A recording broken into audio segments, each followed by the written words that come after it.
Hi, Gems. Welcome to another episode of Wonderful Beauty. Thank you for joining us today. We're going to go back into the third generation today. We're doing another deep dive.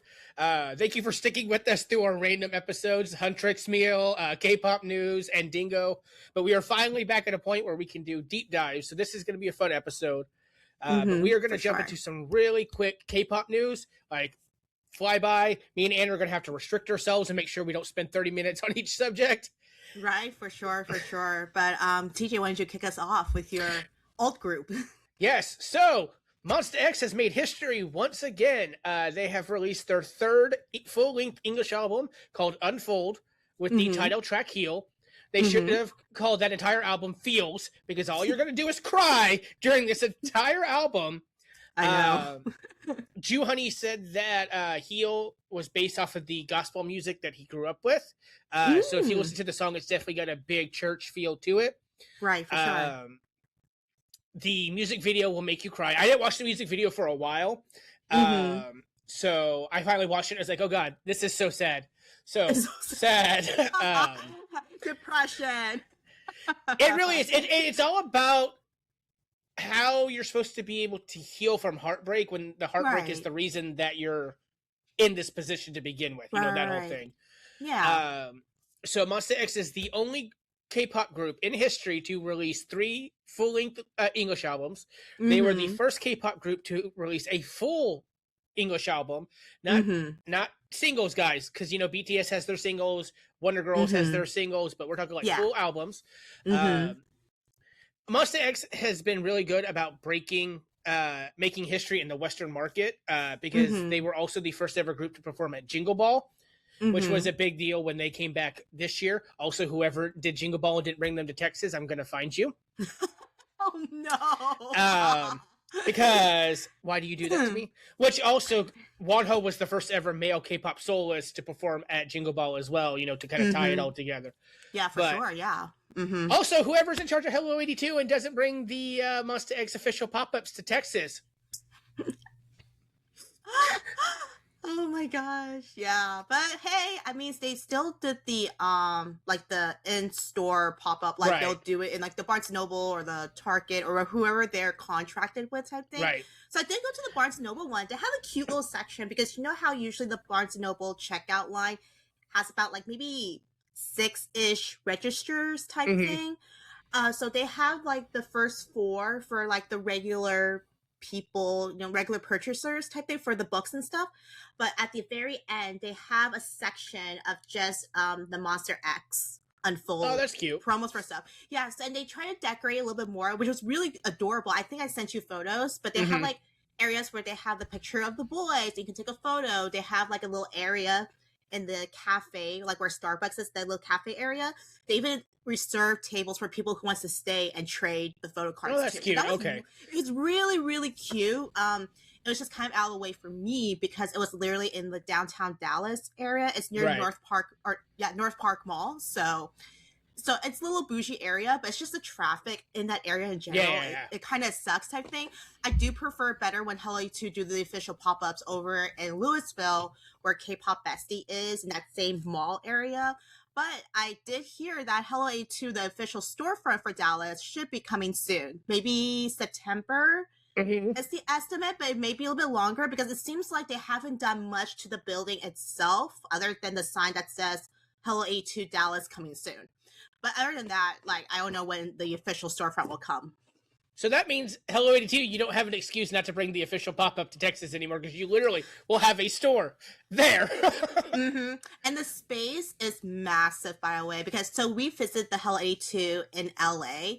So imagine that maybe about 1.5 times bigger, maybe. Wow, and the one in LA was already decently sized. Yeah, and you know too that Hello 82 is great with like fan engagement. So they always do random dance plays, different vendor stuff. They'll even have groups to come over to do like this huge meet and greet type thing. I mean, you've seen the posts on social media of all them dancing around. So I mean, it's a big space. So I'm excited to see how bigger of a space it can be. So Hello 82, if you're looking for 2 Dallas technically K-pop influencers, hello, we can strike something up. Right, exactly. I can be your spokesperson if I have to. I'll make it work. All right, but let's move on very quickly to the next biggest news would be Coachella. It's another huge year for K-pop for Coachella, which is amazing. I believe Cat's Eye did for like the night one of the weekend or Right. day one technically. With and EJ. Then yes, with EJ, that was a big surprise. I know there was like word going around. And we saw EJ like in the crowd throughout Coachella for other people's set list. And the moment she went up there, I was like, I like this. She made it even more. Yeah. So that was really cool. And then for day two or night two, we had, of course, Taemin. So good. It was a great set list all around. And of course, the biggest one of all to close out the Coachella weekends would be Big Bang. Right. Oh, yeah. Banchella was amazing. Oh my God. I can't tell you as a VIP how many emotions I went through it. And sometimes when you hear, when you listen to a song, you hear like the first few notes and you like freak out type thing. And any first few notes they played from the old school Big Bang, I freaked out. I cried. I felt all the emotions. And my husband's sitting there like, is that last farewell? Is that last? He's like, what's up? Which, while we're on the topic of Banchella, first off, we also had history made there because Daesung has officially become the first ever Trot singer to perform at Coachella, which I remember because we did a live stream of it. And we were just like, you were like, oh, I wonder if they're going to do solos. We were doing our prediction. And then he came out and did Hangdo Chowa. And we're like, what the fuck is happening right now? Because when they were leading up to it, after playing like the old school songs, like the Haru Haru and all this other stuff, they went away, obviously, for like the intermission, costume change, or whatever. And I was just like, is Taemin gonna take the stage again and do like, I don't think it would be wedding dress.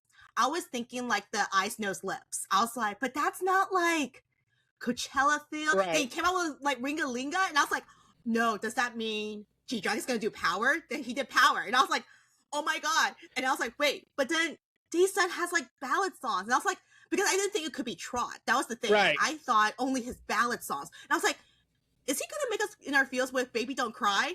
And no, he came out with like Hondo Chowa. I was like, oh my God. Oh my God. Oh my God. Literally made me sell out. That was great. And then, the cringe moment when he was doing the opening to Look at Me. And even his dancers were like, ew, quit it.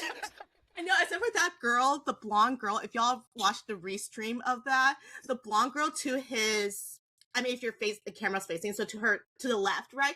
That backup dancer, that blonde girl, she was like, I live for her. I was like, that's me right there. If I was on stage with Daesung, that's me.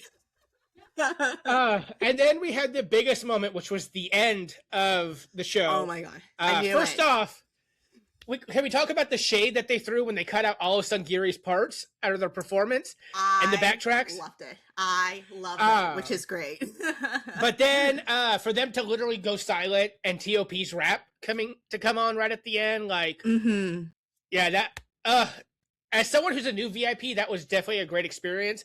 You guys are going to have to probably fight with the Ajumas for tickets next year, though, because if Daesung announces that he's coming back, you're going to be fighting with a lot of Ajumas trying to get tickets. A lot of Ajumas. And they have power, you guys. Don't mess the power of Ajumas. But I think it just came out recently as a recording for this. Daesung actually did his show, or he was in some interview. Don't remember what it was. But the clip has been going around. And all the VIPs are crying over this. But it's the one where they were like, what was the decision in keeping TOP's voice still in the backtrack for Still Life at Coachella? Right. And Daesung's like, me and the other members, we all were talking about this, and we thought about this long and thorough to see if this is like a good choice or not. But I mean, they both move on. Both parties have definitely moved on. They're doing their own, doing their own thing. TOP has started a YouTube channel and released this amazing comeback album. Obviously, Big Bang's coming back as well too, and they are doing Coachella. Like that's the biggest thing you could ever do as a comeback type thing to start up everything. Right. And so Daesung's like, we want to keep Hyun's voice in there. And I was like, oh my god, Daesung, please. I will say, because we didn't really touch on Taemin, Taemin's performances were like, we saw him at Kcon, and that was nothing compared to what we saw here. First off, whoever was in charge of the YouTube stream, screw you guys, because we're sitting there like, damn, this is taking a long time, and like, we're 15 minutes in waiting for it to change over to his set, and Anne's like, oh crap, guys, it already started, because she opened the Coachella app, and so luckily we could rewind. But also, I don't know if it was his decision or the costume department, but whoever put him in that chain shirt for Weekend 2, first off, he looked absolutely amazing. It was great. Oh, yeah, no, he did. He definitely did, yeah. It does not work with Guilty. I know, I felt so bad because you can see him when he does that signature move. It's chains. And then he had a ring or a bracelet, and it kept getting caught. Yeah, it caught. Yeah, I know. But and then at one point, he just starts ripping chains, and we're just like, oh, okay. Oh, okay. Okay, Sarah. All right, Mac Day. Mac Day on top. Which is great. One of my favorite things is the fact that, especially with teammates, they kind of all agree that when it comes to Taemin, the lights are on, but nobody's home.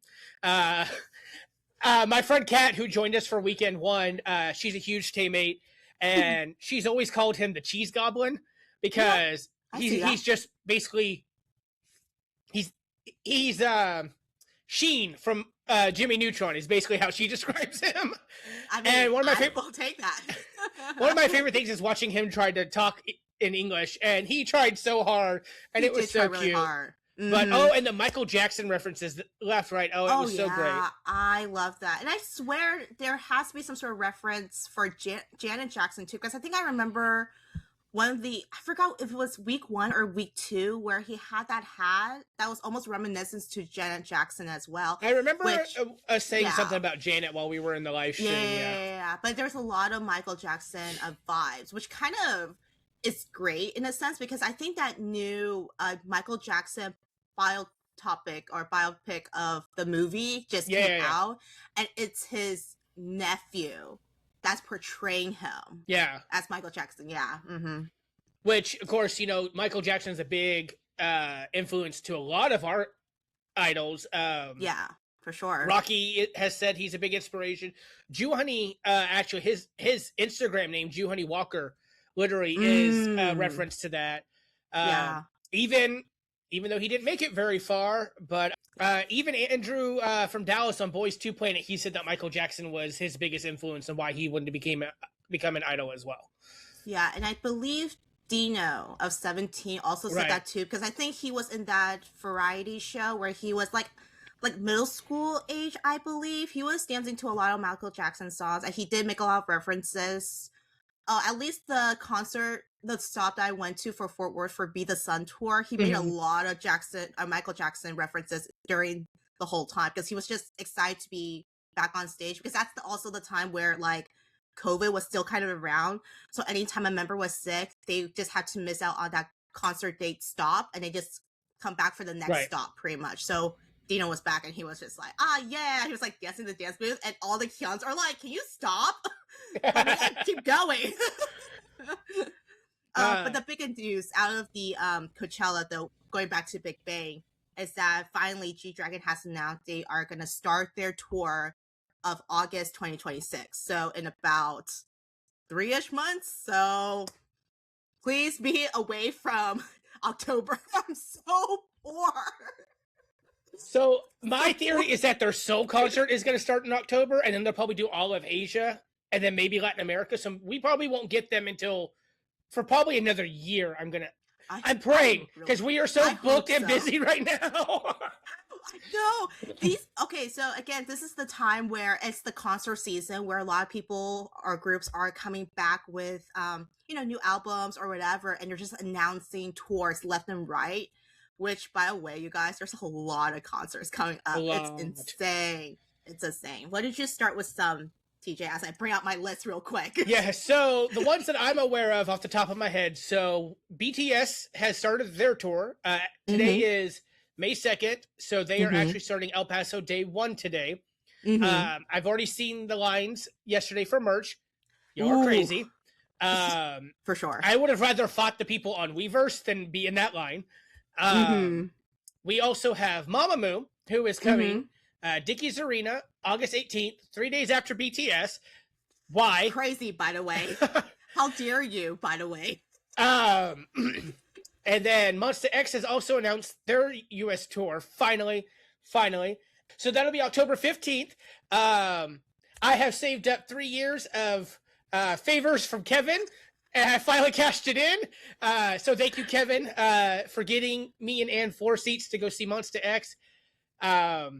If you are a Mumu or Mom Baby, please follow us on Instagram and TikTok because we will be doing events for those. Our first ever cup sleeves, but more details about that later. And why don't you get into the scroll? Yeah, here we go. Pretty much, well, since of last recording, which has been a good while because we've been busy with life and stuff like that, Twice has already finished up their American side tour. They have already started over into Japan. So did Big Ocean, they finished that as well. Everglow, they're still in the middle of their touring right now. Today they'll be in Toronto performing. They did come over to Dallas, which my husband, by the way, did win tickets for free, and he went with Kiddo. It was super fun. The Rose just announced they are touring as well. I believe tickets already gone on sale, and I believe they hinted at the fact that this will be their last tour / album for a while. So I think a lot of fans are really putting good money into that as well and getting tickets for that. And Enhypen also announced this one will be minus Heesun, by the way. And Heesun is now officially gone as Evan, I believe. Yes. Evan? And he will be making his debut at Kcon this year. Yes, which I'm sure a lot of the Enhypen fans are either very excited or just very curious about that. So I think Kcon will have a good turnout because of getting Heesun / Evan into their set list as well. Which, by the way, you guys, Kcon is also happening in August over in LA. I've also announced that as well, for touring at least. Mamamoo, we got Head in the Clouds, which is on August 8th in Pasadena, California, which is very big in the Asian community. We got Monsta X. Also, Aespa will be touring, and LeSerrafim as well, which, by the way, my husband was very conflicted with that. But I've already committed into buying an Aespa membership, so he has to go to Aespa now. He has to skip out LeSerrafim unless my sister-in-law wants to go, then I'll get it for her and her friend or something like that, whatever she wants to do.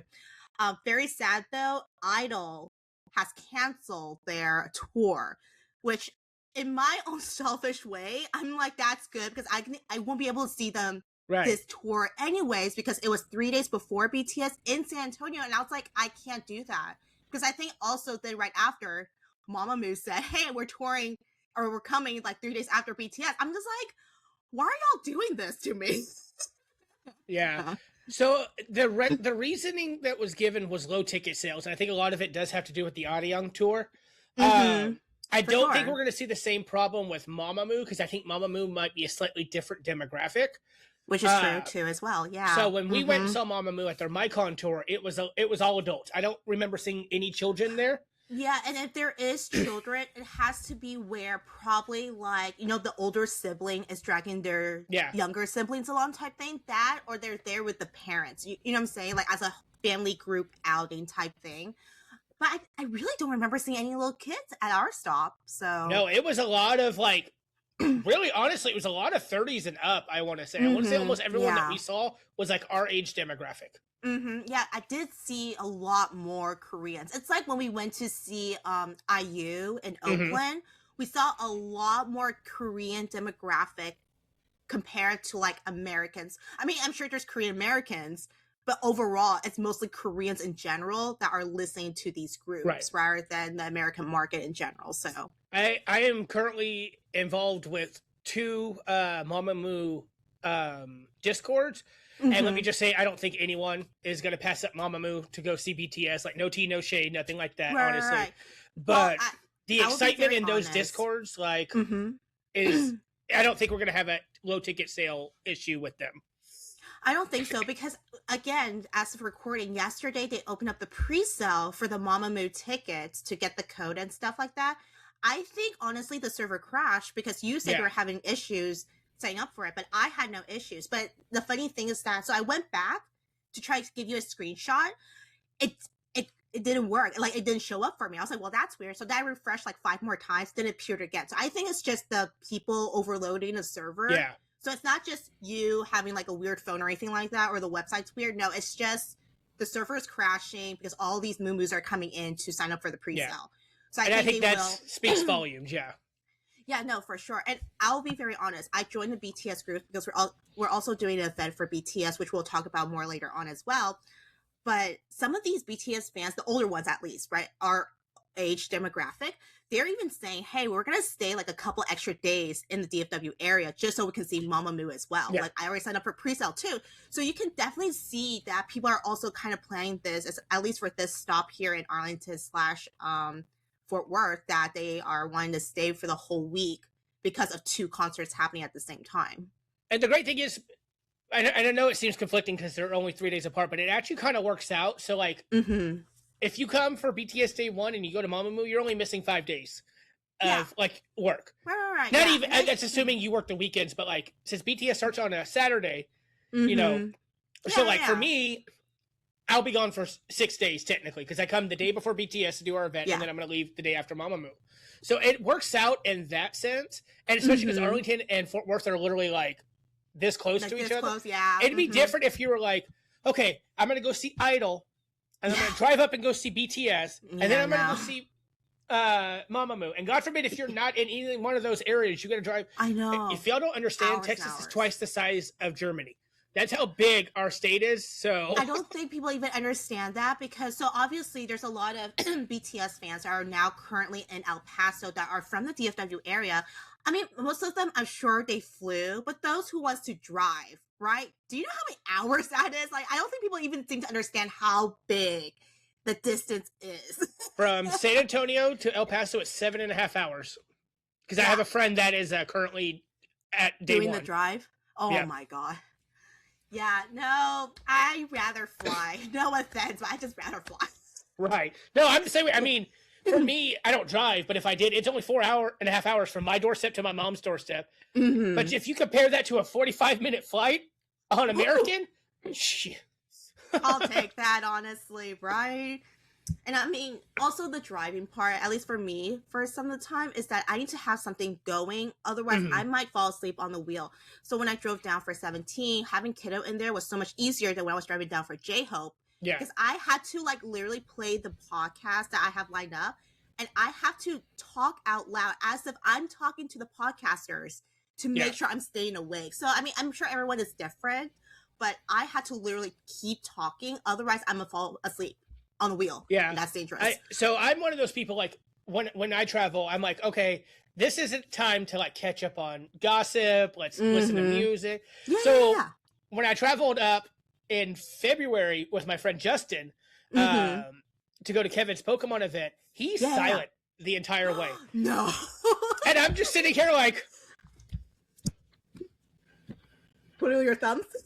And I'm also, because, like, when I travel with my friend Roseanne, you know, we stop at Buc-ee's, you know, we get snacks and all that. And because I'm the passenger, my job is to make sure that, like, she's able to get her Red Bull without having to search, you know. I have responsibilities, but since Justin is just very much, I'm like texting you the entire time. I'm like, I'm bored. Literally the difference between a male and a female. Right. No offense, but it's just literally how it is. But I know you and me, we can just talk each other's ear off the whole time, because that's pretty much what we did when we were just driving all around LA's. And the traffic is terrible, but I mean, we just sometimes yap it up. Yeah, especially because the moment Kiddo gets in the car, it's like they're 6 months old again, and they're just... For sure, I know, right? And you turn around, you're like, oh, you're asleep. But yeah, that is all the news that we have for this week. Or for this episode, at the very least. Yes. I'm sure more things will come up, but we wanted to get through this because we've somehow already hit half an hour. Yeah, I know, for sure. Let's get to the reason of this episode, which I'm actually very excited about. I have seen this group. I luckily have seen this group live. I attended their concert the one time. I believe they have toured in America. They may have toured more, but I think I went to the first tour in America for this group as well. I mean, they're great live. I'm very excited. I was even more excited when TJ brought up the fact that he was, like, starting to listen to this group. I'm like, oh, they're one like the best groups in my opinion, like vocally. Right. So, and performance wise. Yeah. I mean, and this is also the group that Anne tried to get me into boy groups with. At first, I did. It ended up being Monsta X. But so we are going to discuss Vixx today. Which I have a feeling if you're not like haven't been in the third generation, well, technically, apparently they are considered generation 2.5. Yeah, they're like the cusp of it. Yeah. Yeah. So I guess from my understanding, them, BAP, and EXO are considered like the 2.5 generation. They're like I was under the impression that Vixx actually started the third generation because that's what a lot of my research said. But I didn't realize they came out after EXO and BAP. Yeah, they definitely did. I remember that. So if you're not familiar with the third generation, you may not know who these guys are. So I actually learned a lot doing this because I knew of their music, but not of them. And I actually only knew one of the members because of his acting. But let's get into it.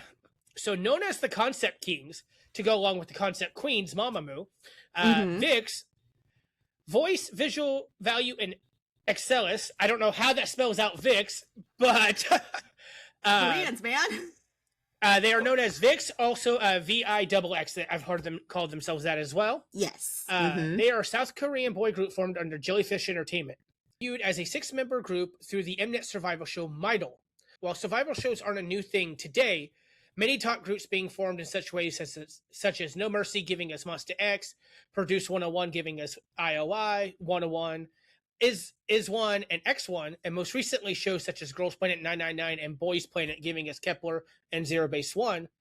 MyDol is widely considered to be the original survival show. While the second generation gave us concepts like Hot Blooded Men, which led to the creation of 2 a.m. and 2 p.m., these are considered to be more documentaries or intense training shows. Very true. So this will be the first show where like people voted on what members to continue got eliminated, such like that. Yeah, actual like audience participation because no one chose 2 p.m., 2 a.m. It was all led by JYP and whatever else. So, MyDol saw 10 contestants compete to debut under Jellyfish Entertainment. The 6 members who debuted are N, the leader, main dancer, vocalist, and singer. Leo, main vocalist. Ken, main vocalist. Ravi, main rapper, lead dancer. Lee Hyungbin, visual rapper and vocalist. Hyuk, lead dancer, vocalist, and maknae. Lee Dawon was a notable and eliminated contestant. He would debut in Off-Road before competing on Mr. Trot, where he would join the group Mr. T. Currently, he is the leader of Trot group Annex, who debuted in April 23rd, 2024. Aside from K-pop, Dawon is also a professional mixed martial artist fighter, and he actually competed on Netflix Physical 100. Yeah, I remember watching Physical 100 for Saran's father. What's his name? Well, his fighter name is Sexy Yama, but his real name is Chu Sun-hoon, I believe. Yeah. Very famous in Korea, by the way, you guys. If you want to see your idols, aka like BTS, J-Hope, Jimin, Jungkook, he even had like 17 members. He even had like just like famous idols all around on his YouTube channel. And it's just him being like a total dad the whole time, taking care of the idols. It's super, super cute. But anyway, going back to Physical 100, I was watching that. And then obviously my husband was very interested because the moment I said Sexy Yama was on it, he was like, oh, and I was like, well, there's other MMA fighters there too as well. So he's kind of going through when they did like the quick run through of all the contestants and stuff. The moment they show Lee Daewon, my husband, he was like, oh, that's the I-dle fighter. And I was like, the I-dle fighter? Because I actually forgot about him for a good while. And I didn't think he would actually went over to MMA. So I was just like, what do you mean his I-dle fight? He's like, yeah, he used to be like in like a K-pop idol or something like that. I was just like, what do you mean? I looked it up. I was like, oh, it's him. That's a wild thing, like career. Because how are you an MMA fighter, but you're also a Trot idol? Yeah, no, that's crazy. But I mean, his physique, I mean, I'm sure he had to like bulk up or whatever training he has to do to become an MMA fighter to qualify and stuff like that. But when he went, so I guess the most well-known about him to give him more highlight if people don't know him, like his past history and stuff like that, he actually went on a one-on-one fight with the famous Olympian, the skeleton racer of Korea, oh crap, Yoon Sunbin, I believe, which he is allegedly, quote unquote allegedly, dating Jihyo of Twice. So I think that's why. Yeah, so that kind of upped it up because they did 101 thing where they had to be in this ring and they had to like steal the ball or hold onto the ball until like time limit runs out type thing. But obviously, Yoon Sunbin, he's like buff, like he's Olympian for a reason, you know what I'm saying? Yeah. So like, and then there's like this scrawny little kid of an MMA fighter. I mean, he's not scrawny, but I mean he's skinnier. I'm just like, you can't beat him, my love.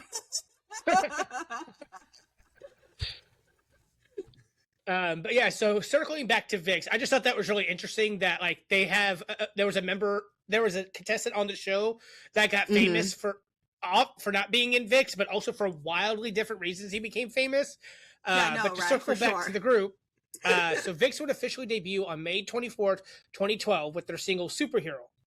While their debut was polished, it followed the bright and electronic trends of the time and failed to gain significant traction. Keep in mind that the third generation saw the departure from the bright bubblegum sounds of the second generation. So instead, we saw the rise of darker concepts, especially in 2012, when you had the dark supernatural cult concept or the rebellious and criminal concepts of BAP's Warrior. For sure. As we discussed back in Astro, you know, we would completely abandon the cutesy boyfriend concept, really up until the point where Astro would debut and they would bring it back. Yeah. I don't think I've seen any of these music videos. Which will be super fun because all their the early ones are all very colorful and like very boyish sort of thing. So you can definitely see the progression of it. I loved every comeback and song they released, every music video. So I'm gonna be liking to rewatching this because I haven't seen any of these in such a long time. Right. It's just stick around, Gems, and to see the transition that this group is going to go through. Like, we talk about rebrandings and everything, but I think Vixx probably had the biggest rebrand in the entire industry. Oh, yeah, no, for sure. Okay, we're already starting off with Voltron. Yeah, that's their mascot. I never liked that mascot. Oh my god, Rob.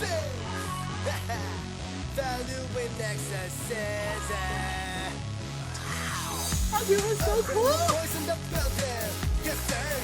It almost looks like they tried to be a brighter version of BAP.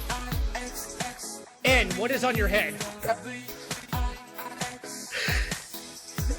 Oh my god. I guess Zella wasn't the only one who got the Sophia Petrola perm. What's talking about like that? Oh my god. I know, he looks like Chang Sub from 2PM. Oh my god. Oh my god, I forgot about the big pompadours people were doing in like 2012. I know, right? Oh my god. I feel like they stole these outfits from 2PM. Hey, can we borrow some things real fast? Right?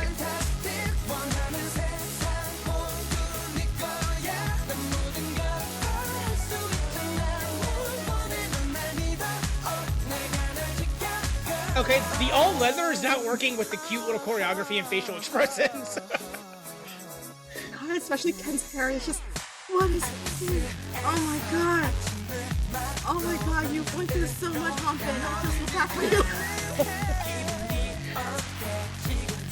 Oh my god.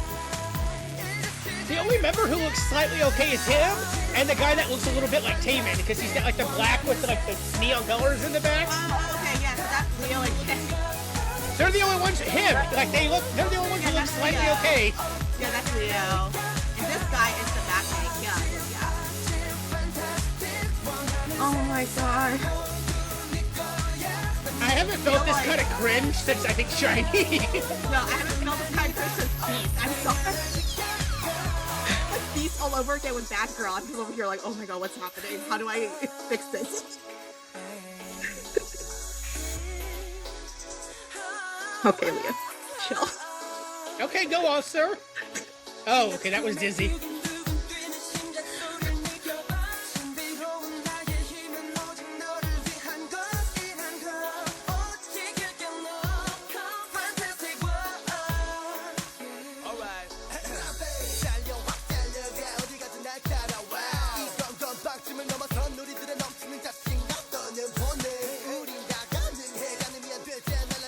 I'm sorry, the fashion is taking away from like the street cred of his rap. The fact that he's moving around too, I'm like, oh my god, please stop. Oh my god. And there's Ed just smiling his way through. He's like, yay, we're having...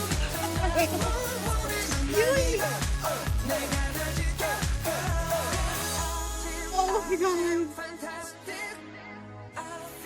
Oh my god, just... I really did feel like it was like Beast, you know, Batgirl when I first showed it to you. That secondhand embarrassment, that's literally me right now. That was, so Oh guys, my this is God. why with new debuts and comebacks, I have to do what I call a blind listen first, where I have to listen to the album before the video, because sometimes there's so much going on that it'll make me not like a song. That was bad. But no, the song is great. Let me reiterate. Crazy. It's so catchy. I love this song so much. I could jam on my own in the car with this. But...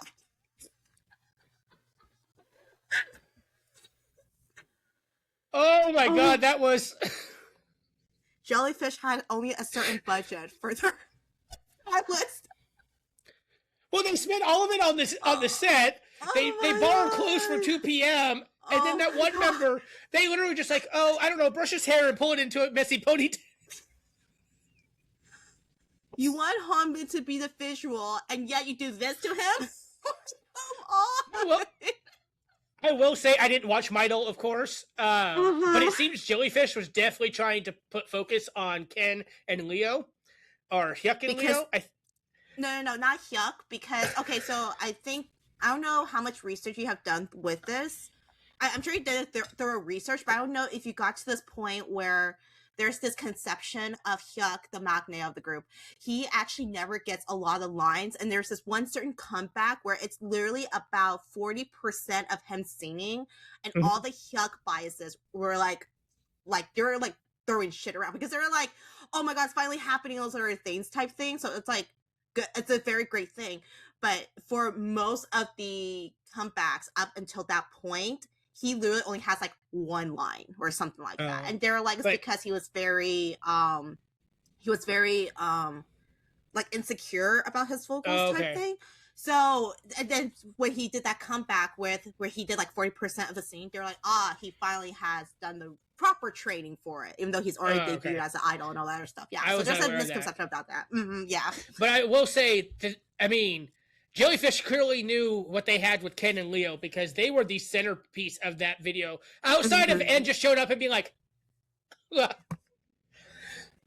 The whole time, he's just a happy little puppy. Oh my gosh. I remember, guys, this is one of Anne's favorite groups. Are you seeing a trend with Anne's favorite male groups yet? You have a great glow up. That's why I stick around. Actually, so it's funny that we tie into this.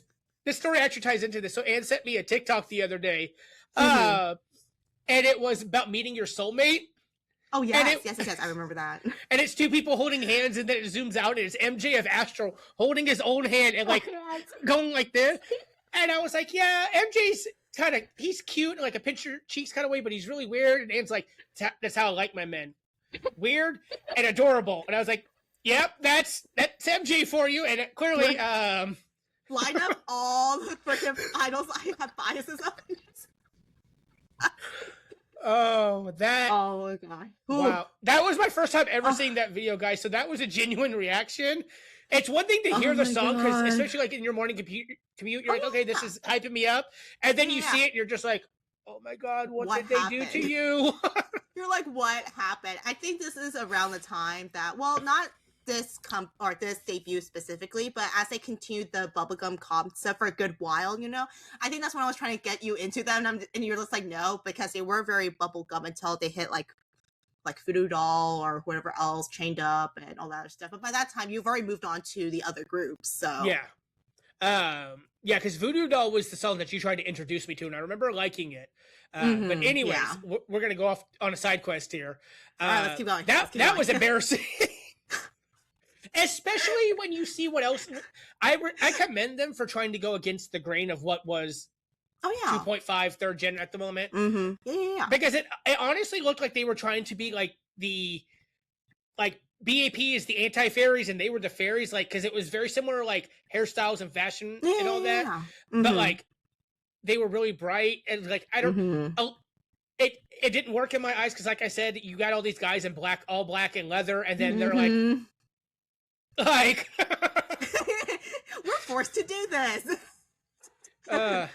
Anyways, so Superhero would see a physical sale of 23,000 physical sales in South Korea and over 64,000 digital sales, and peaked at number 94 on Gaon's digital chart.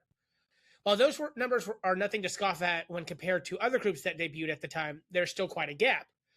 For comparison, BAP's Warrior saw over 42,000 reported physical sales and over 384,000 digital sales, and peaked at number 3 on the Gaon weekly album chart. So they did really well for a rookie group, but like compared to everyone else who had debuted around that time, it's like there's a gap. Like, for sure. And I'm sure also with like EXO, like because they're under SM2, it's like that's even more massive at that time too. So it's like, and it's unfair to kind of compare them to EXO because they're part of the big three.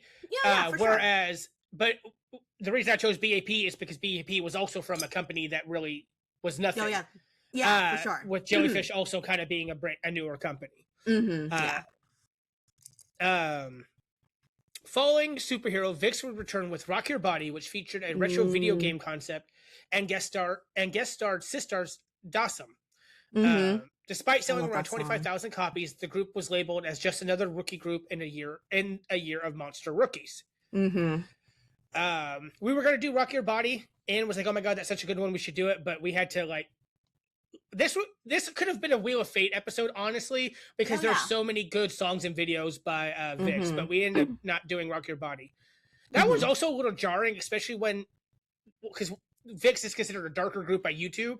So I'll be listening to like Monsta X, Simon Dominic, and then all of a sudden I'll start hearing video game sounds, and I'm like, what the hell is this? Right, for sure. You're just like, what is happening here? Realizing that they were struggling to compete with their peers, Vixx needed a distinct identity. This would see the spark that would eventually evolve them into claiming the Concept King title.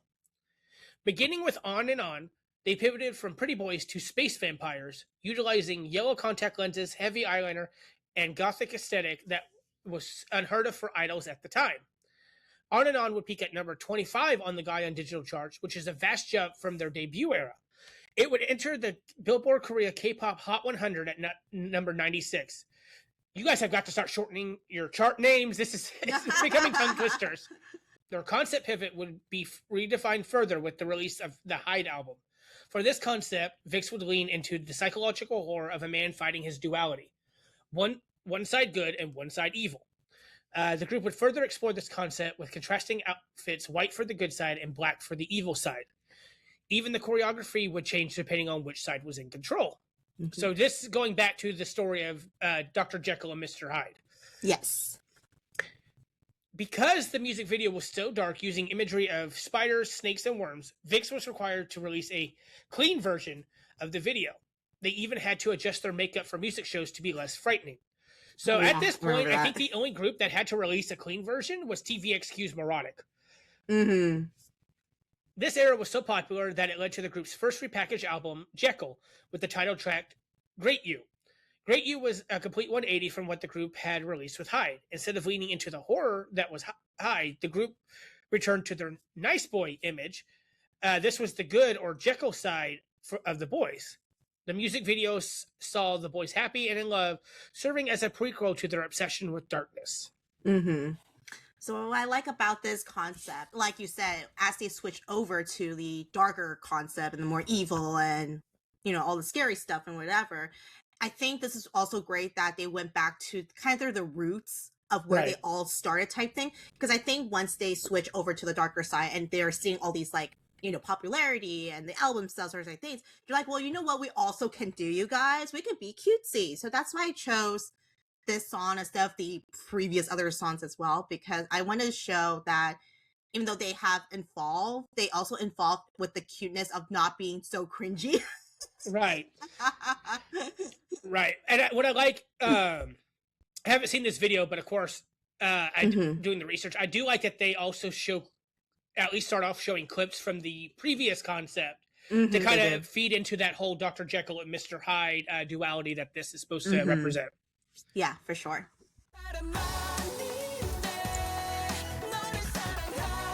That is a great song, by the way. Yeah, I love that song. You guys ready? There's N being a Labrador again. Sticking out like a sore thumb. I know, I never understood that when you have everyone with dark hair or like blonde, and then there's the one person that's got the weirdly colored hair.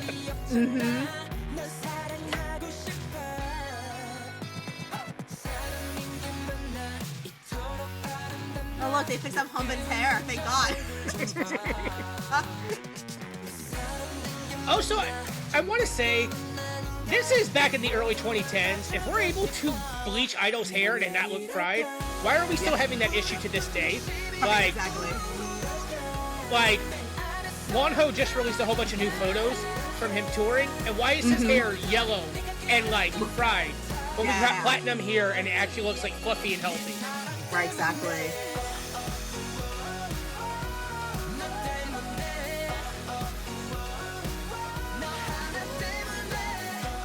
I don't think I've heard this song if I'm being 100% honest. It's so good. It's like a feel-good song. Every time I listen to it, it is. It definitely has that like feel-good vibe to it. I think my playlist just plays the darker stuff because they know that that's what I lean towards. Yeah.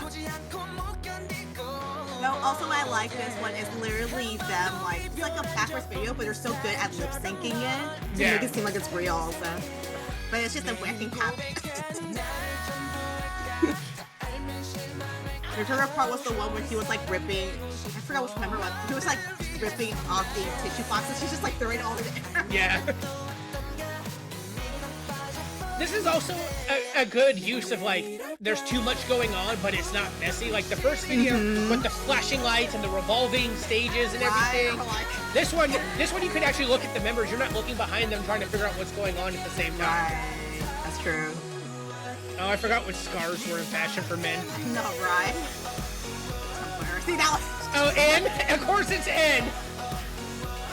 Of course it's my bias.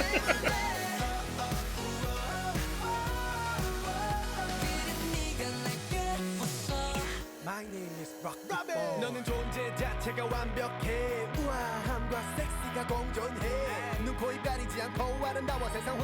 It's kind of weird that they literally announced Robbie right before he raps, because we're used to like rappers having their own like signature sign-on. Because you know, Mingi always says, he always goes like Robbie.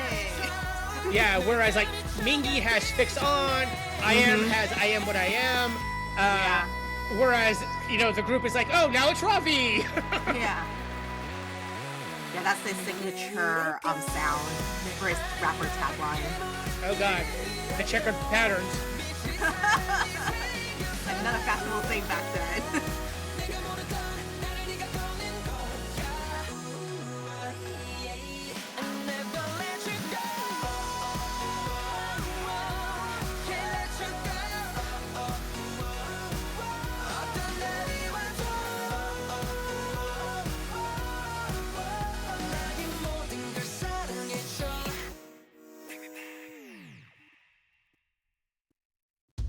Okay, that was a lot better. That was so much better than Superhero. Oh my god, that's why I wanted to squeeze that in before we go to like the darker concept, because I was like, I swear it could be better.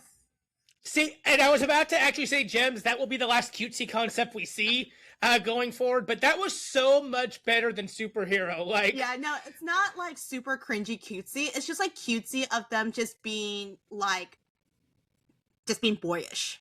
In that sense, it's very much like, it's what we would see with Shiny. It's very much like what we would see with Astro when they first debuted. More of that fresh concept. Yeah, there we go. Fresh concept. Yeah, so that gave me very much like, not Astro's debut, because that one was a little too cringy cute. Yeah, but like what we saw with the music video Baby, where they're like in the soda shop and they're trying to be cute and flirt with the girl. That kind of gave me that vibe. Yeah, that's why I want to throw that in before we... All right. So Great gosh. You was a massive success for the group. It peaked at number 14 on the Gaon Digital chart, which was their highest ranked song at the time, beating out Hyde by 20 spots. And this That's is just a lot. one comeback later. Yeah.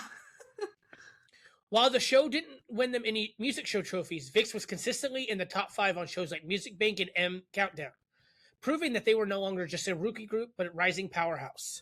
Mm-hmm.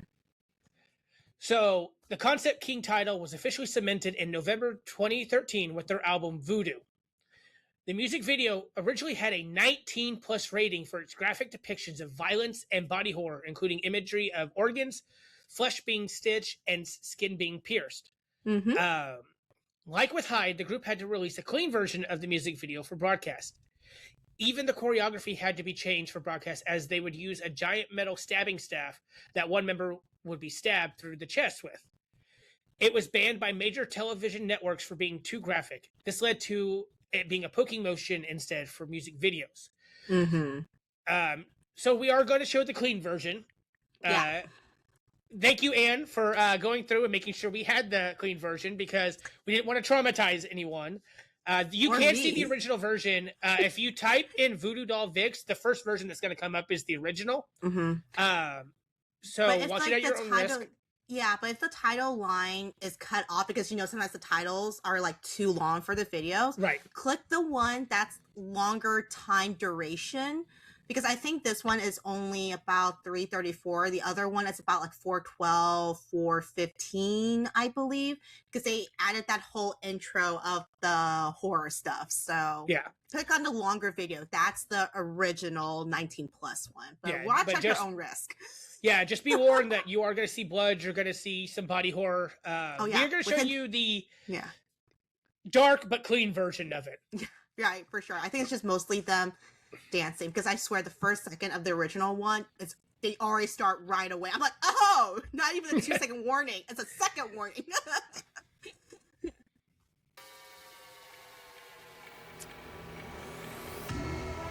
shot right through my heart. I will fight for you. Oh, I remember that move. That was crazy. Third Gen was famous for like dangerous, like roller coaster jumping over people. The flipping and the what's that group? The one that keeps doing the windmill thing. That was crazy too. I know SF9 does something similar, but I don't think it's what you're talking about. Maybe it was SF9 actually. It's the one where they were like laying down and they just keep going like one by one. Is that not SF9? I don't think that's SF9. SF9 does something similar. I'll send you the video after recording. Okay, cool.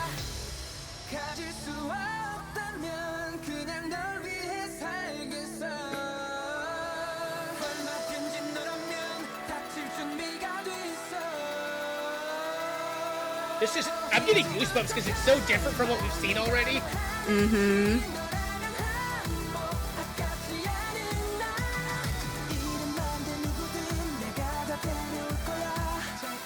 Also, N held onto that rod or the cane or whatever they want to call it for most of the music videos too when performing too, which is so cool. He constantly used it as a prop. I think it's better to stand out for something like that versus being the one redhead in a group of blondes. Mm-hmm. It also is kind of weird to see Ed not being cheerful and all bright and happy. Mm-hmm. Yeah, it's definitely a total 180.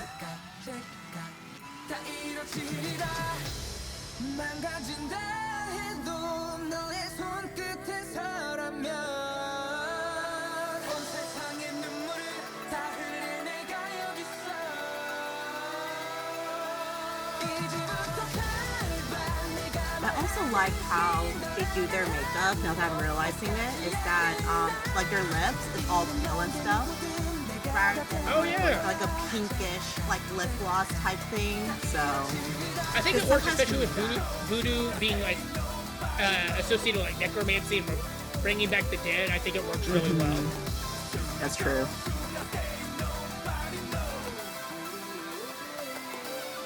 Which also kind of goes with like that motion where their arms are hanging and like kind of like, you know, body parts falling off. Yeah. 말해봐 내 욕심은 너 위한 재물이 돼네 행복에 나를 바칠게 한 번이면 좋게 내가 대신 다해 네가 바라는 건 내 남은 시간들이 줄어드는데도 누가 됐든 살봐 그녀를 믿지 마 더 이상 이래 무엇도 안 된다 그 모르는 내 가슴 속에 슬픔을 다 사라지리라 Should I go, should I stay, nobody knows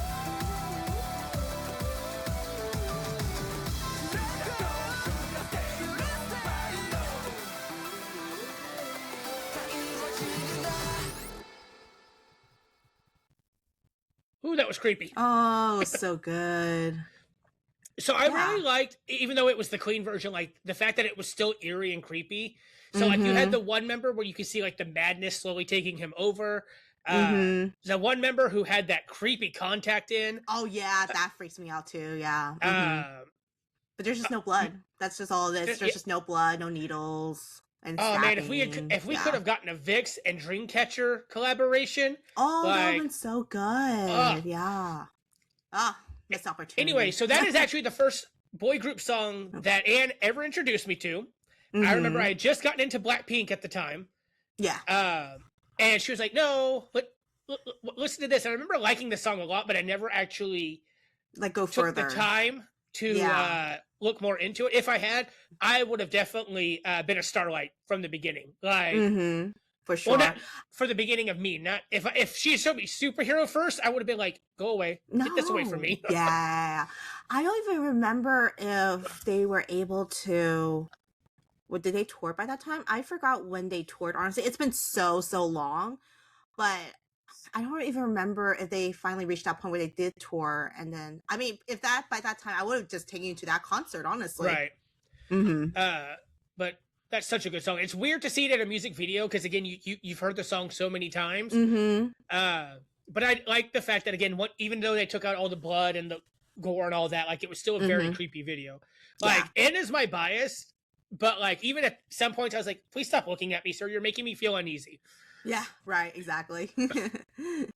Great You was a massive success. Voodoo Doll was what labeled Vixx with the legendary status. The album peaked at #1 on the Kcon album chart, #7 on the Kcon digital chart, their first ever top 10 hit, and #3 on the Billboard World's album chart. The album sold over 100,000 copies, which was a massive deal for a non-Big Three group at the time. It also granted Vixx their first ever music show win on Music Bank. The win was achieved on December 6th, 563 days since their debut. The win validated their dark direction and changed how the industry viewed performance art within K-pop. Using the momentum from Voodoo, Vixx started releasing new music and expanding their reach. They entered the Japanese market on July 2nd, 2014 with their album Darkest Angels. This was a best-of collection featuring titles such as Voodoo Doll, Hide, and on and on. The album peaked at #10 on the Oricon weekly chart and stayed in the top 10 for 5 consecutive weeks. Back in Korea, they would release their next comeback, Eternity. Dropping the violence and gore that the group had used in their previous comebacks, Eternity saw Vixx shift to a different concept. This time, they focused on a time travel concept that saw a man falling in love only to realize that it was a fleeting moment. The music video saw the members having special moments with the lead actress only for her to fade in and out of the scene, as if she was being removed from the time stream. Even the memories of her are being erased, such as when Hongbin's sketch of her slowly vanishes. So I did watch this music video, even though we didn't include it, and it was very much like the blip from Endgame. Oh yeah, because literally you'll have End dancing with her, and then all of a sudden she'll start like dusting and going away. Yeah. Oh wait, Eternity would reach #7 on the Kcon digital chart, #1 on the Kcon album chart, and #3 on the Billboard World Digital Songs chart. In South Korea, the album sold 91,000 copies in 2014, and it garnered over 234,000 downloads in Korea during its initial run. This era was so successful that it saw Vixx take home 2 music show trophies, Show Champion and M Countdown.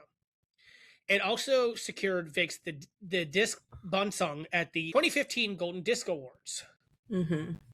Vixx would expand their group with their first ever subunit, Vixx LR, Leo and Ravi, in August 2015. This unit was unique because both members were heavily involved in the writing, composing, and producing of their own music. This gave them more creative freedom away from the group's concept-heavy main discography. The group would debut with Beautiful Liar. The song saw the eternal conflict of a man who tells his lover to leave for her own sake while his inner self is screaming for her to stay.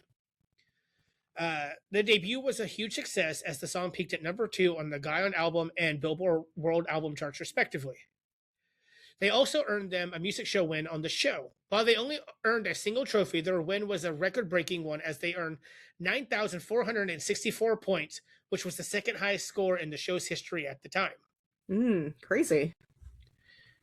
Shifting concepts again, Vixx would return as a group with their next comeback, Error, in October 2015.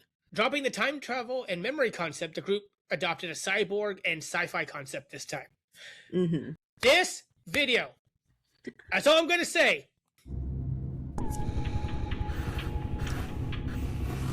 Yeah, I forgot that this music video is really long. Yeah, because it tells a story. Yeah. I understand the cyborg thing, but I'm not a fan of the way that they did their makeup on here. Oh yeah, like you can tell that's been like Sharpie drawn on type thing. Yeah. Like maybe they should have used like a silver I don't know. I will say this opening note is one of the most traumatic opening notes out of any K-pop song. Especially after this video magically randomly showed up on my playlist one day. Oh it's yeah. Like, oh Vixx, yeah, let's watch it. Emotional damage. Yes.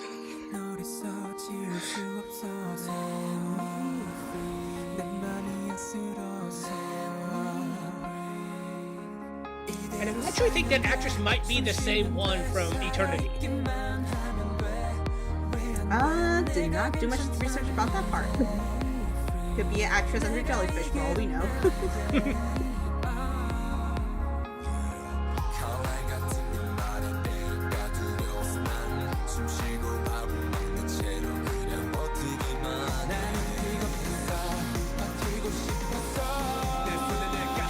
What is on your head?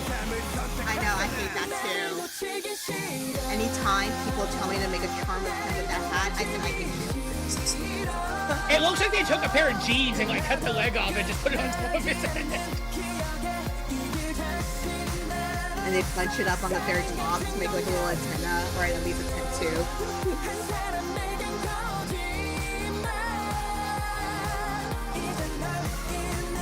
Hey, why the app? Why are the apps? Because he's an actor, he's the visual of the group. Duh.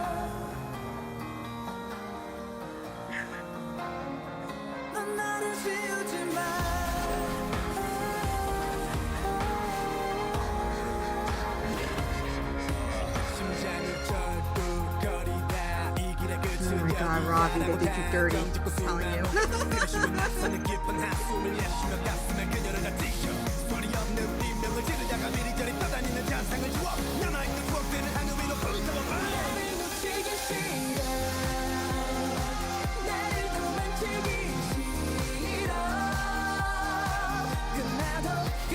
You can also kind of tell that they're like that the cyborg bodies are there and they're like standing behind it with their heads. Oh yeah. Because like especially with N, because his body is so much bigger than what he actually is.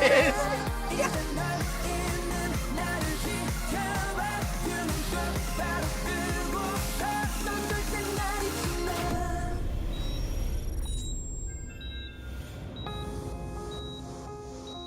Yeah, I think this is a continuation of Eternity because I think all those scenes, besides her dying, I think we're in Eternity. Okay. Yeah, I haven't seen Eternity in so long, so I have to rewatch that. I'm sure a Gem will point out if I'm right or not. Right.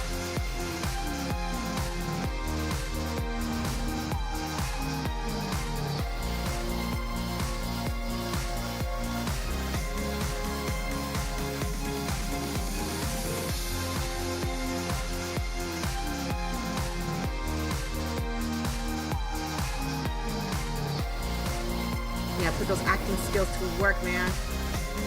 I was gonna say, this would have made an amazing K-drama. But no, they have to put Hyunbin into a different drama that ultimately failed. Oh no, illegal.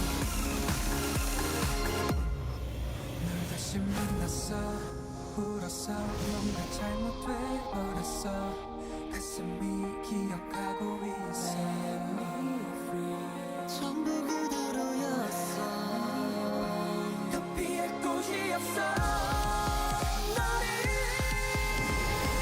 너를 잡으면 나를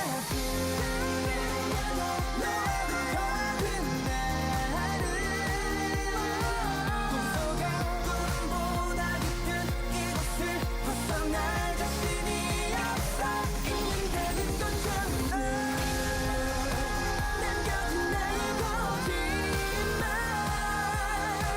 가슴에 다시 번지는 얼굴 전부 다 아픈 것 같아. Honestly, it looks like they just CGI it, you know? Like the heads into the bodies or vice versa. The one thing that I see when I see it is like, you know when you see a movie or a cartoon and they go to the beach and there's always those like boards where they take photos where they insert their heads? Yeah. That's what it's giving me. Ah, okay, yeah. It just looks like it's been badly photoshopped, honestly. Yeah. I mean, this was the rise of Photoshop at this time. Yeah, that's true, yeah.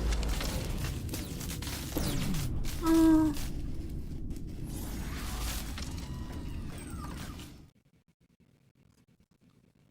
Dang. Anyways, Yeah. I remember when I first saw that video. So literally, it came because sometimes you just got to watch music videos on the bus, and it would just randomly came on. And I remember I actually started crying when I saw the video. I never even heard the song before, and I was texting my friend Hollow, who we mentioned before. She lives in Australia, and I was like, I literally said, "Fuck this sad ass Vixx music video," and she was. Oh, did somebody just discover error? And I'm like, fuck you. I love that. Oh my god. You know that meme that was going around where like girls would be like, ask your boyfriend, would you still love me if I was a worm? Yeah, me. You should ask Kevin, would you build an illegal cyborg of me and then risk death instead of being away from me? Right. He's gonna look at you and be like, what are you smoking? He's probably gonna be like, what drama are you watching now? No, that's literally anytime, what's that drama? The one with the marriage, it has Kim Soo-hyun in it. The recent Queen of Tears? one. Queen of Tears. Yeah, every time I watch Queen of Tears and something dramatic happens, if no one has seen it, I'm not gonna spoil it, but anything romantic or dramatic has happened that has to question their marriage or even solidify their marriage, I would turn to Kevin and be like, would you do this for me? Will you write down all your memories? He's like, the about? I was like, what would you do it for me if I'm losing my memories? Kevin's gonna be like, no more dramas, no more talking to TJ. No more TikTok because that's where I got the worm part. Error was a massive commercial success, beating out Voodoo Doll as their most successful comeback. On the digital charts, Error peaked at number 5 on the Gaon digital charts, a significant jump from Eternity and Voodoo Doll.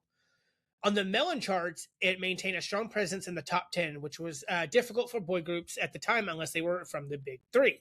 Mm-hmm.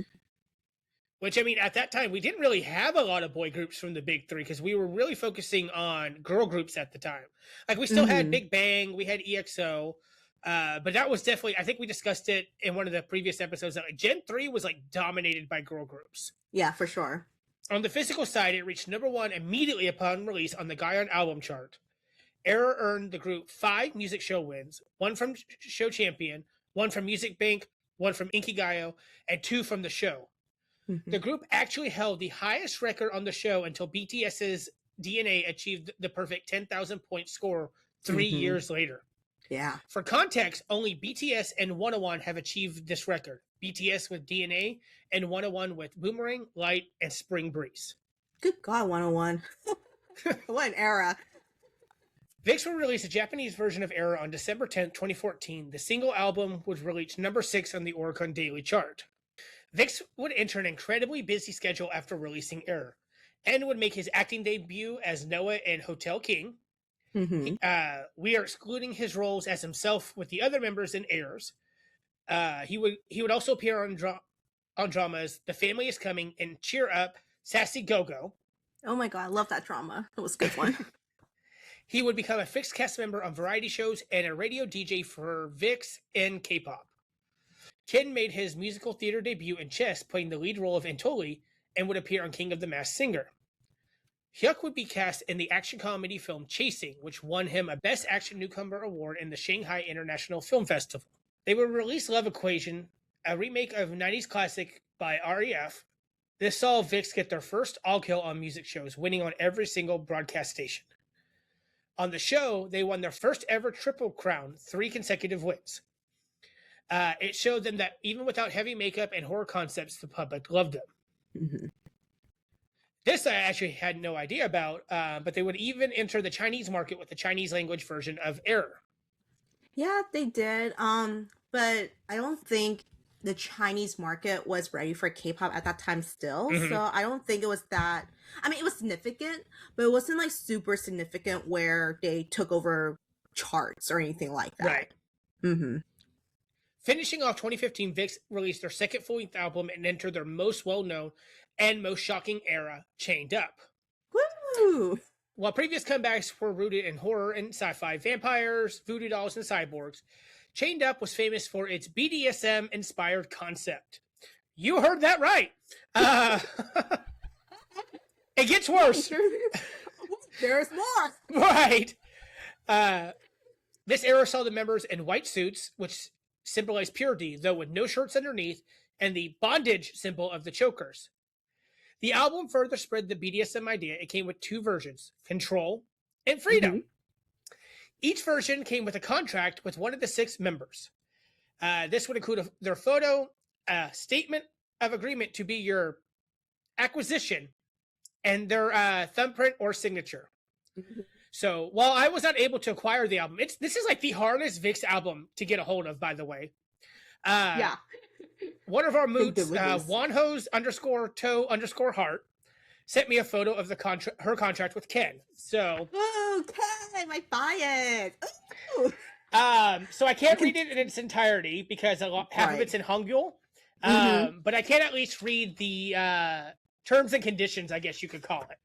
Oh my god. The purpose of this contract is to 1, define the relationship between me and you is fully mutual. Okay.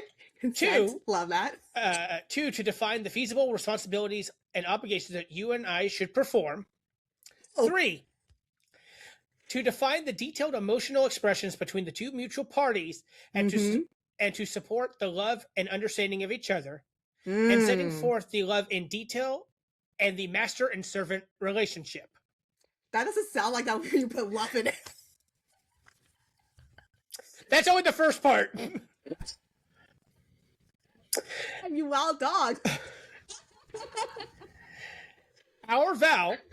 I fully read and understood the contents of this agreement, and I signed this document entirely of my own accord without enforcement. It's kind of a blurry photo, so pardon me, guys. Yeah. I accept that under this agreement, I am your love slave. I should have read this before I recorded. I will sing and dance the best I can for your happiness, and I will comfort your heart when you are depressed and sad. I will make the best effort and do my utmost to satisfy you in every moment. Oh my god. I also fully understand that there is no way to terminate this agreement. Damn. So, if I can get it on camera. So Ken has signed it, left his thumbprint, and dated it.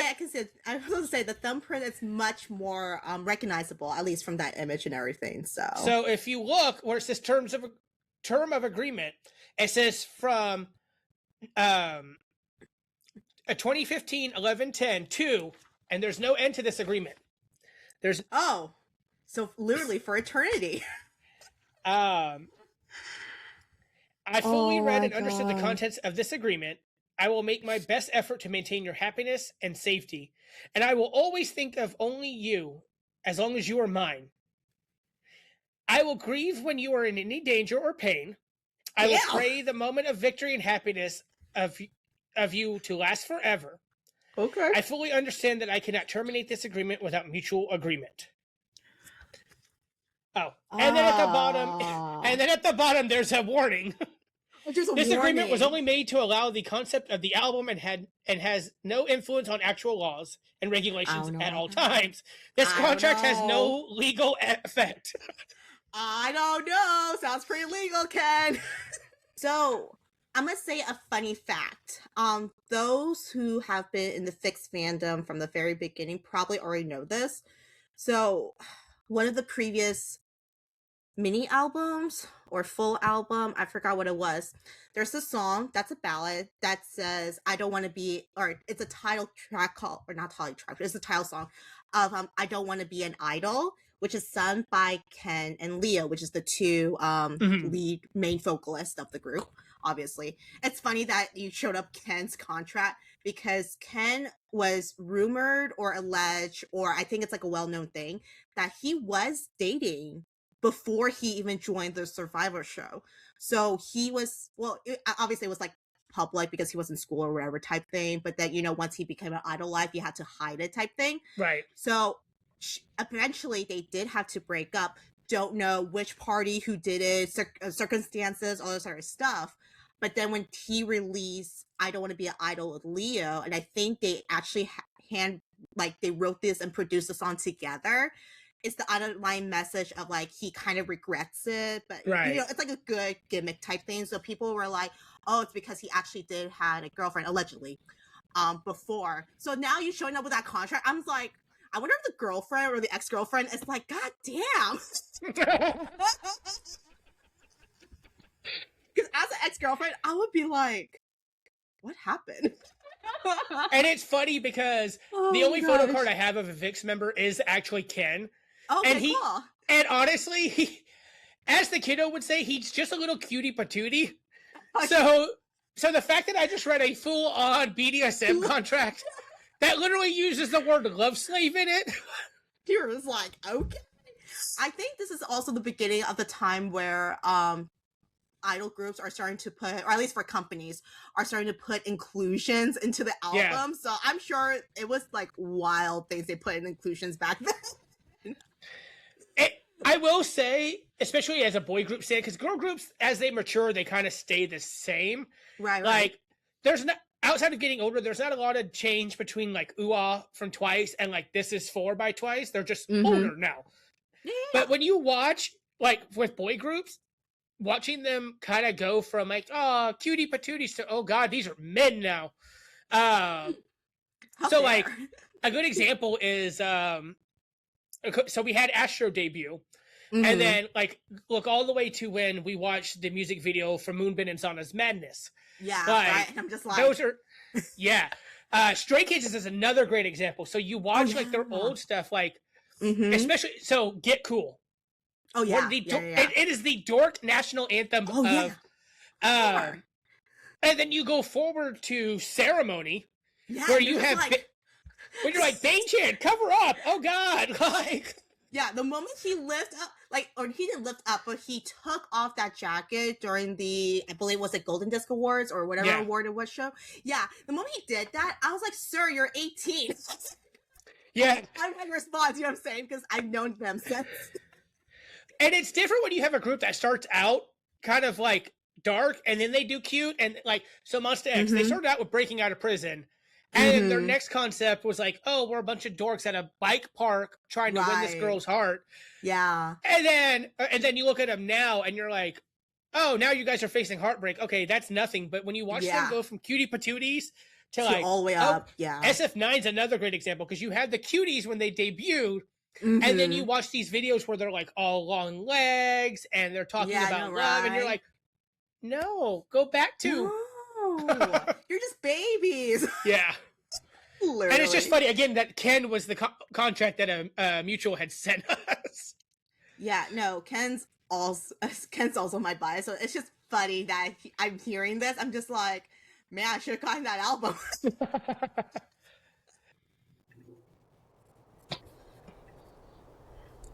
So weird opening. I like that they've stuck with the black and white concept ever since Hyde. Like a lot of their fashion has still been black and white. Yeah, no, for sure. Okay, there's the opening note. I was like, are we on the right video? Yeah, we are.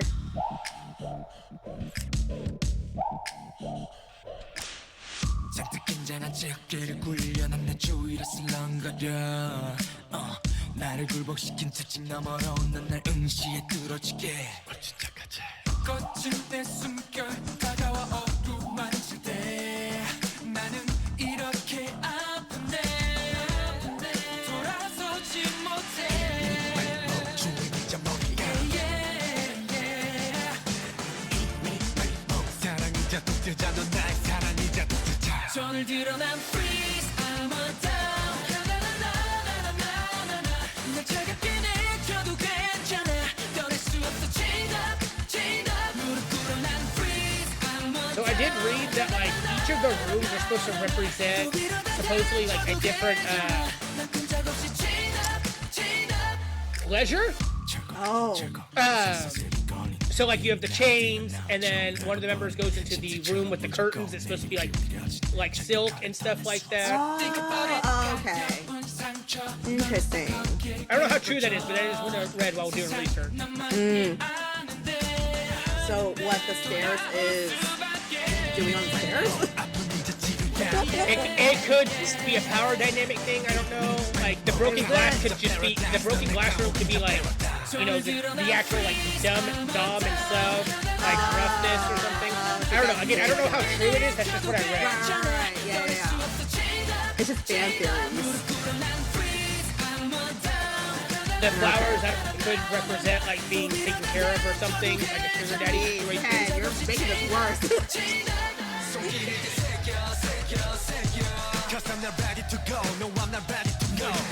It's kind of wild to me, like how at certain camera angles, like Leo looks just like Taemin, and it kind of throws me off. It's kind of like Wonderful and Sungmin. Yeah. It could be his lips. That might be it, because I know Taemin's got larger lips. I know for sure because of N is the eyes.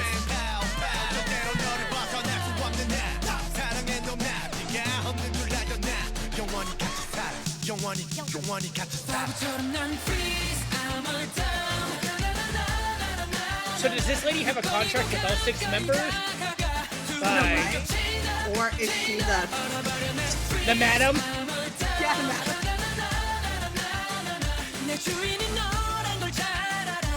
Oh, this is my favorite Ken line coming up here. Oh.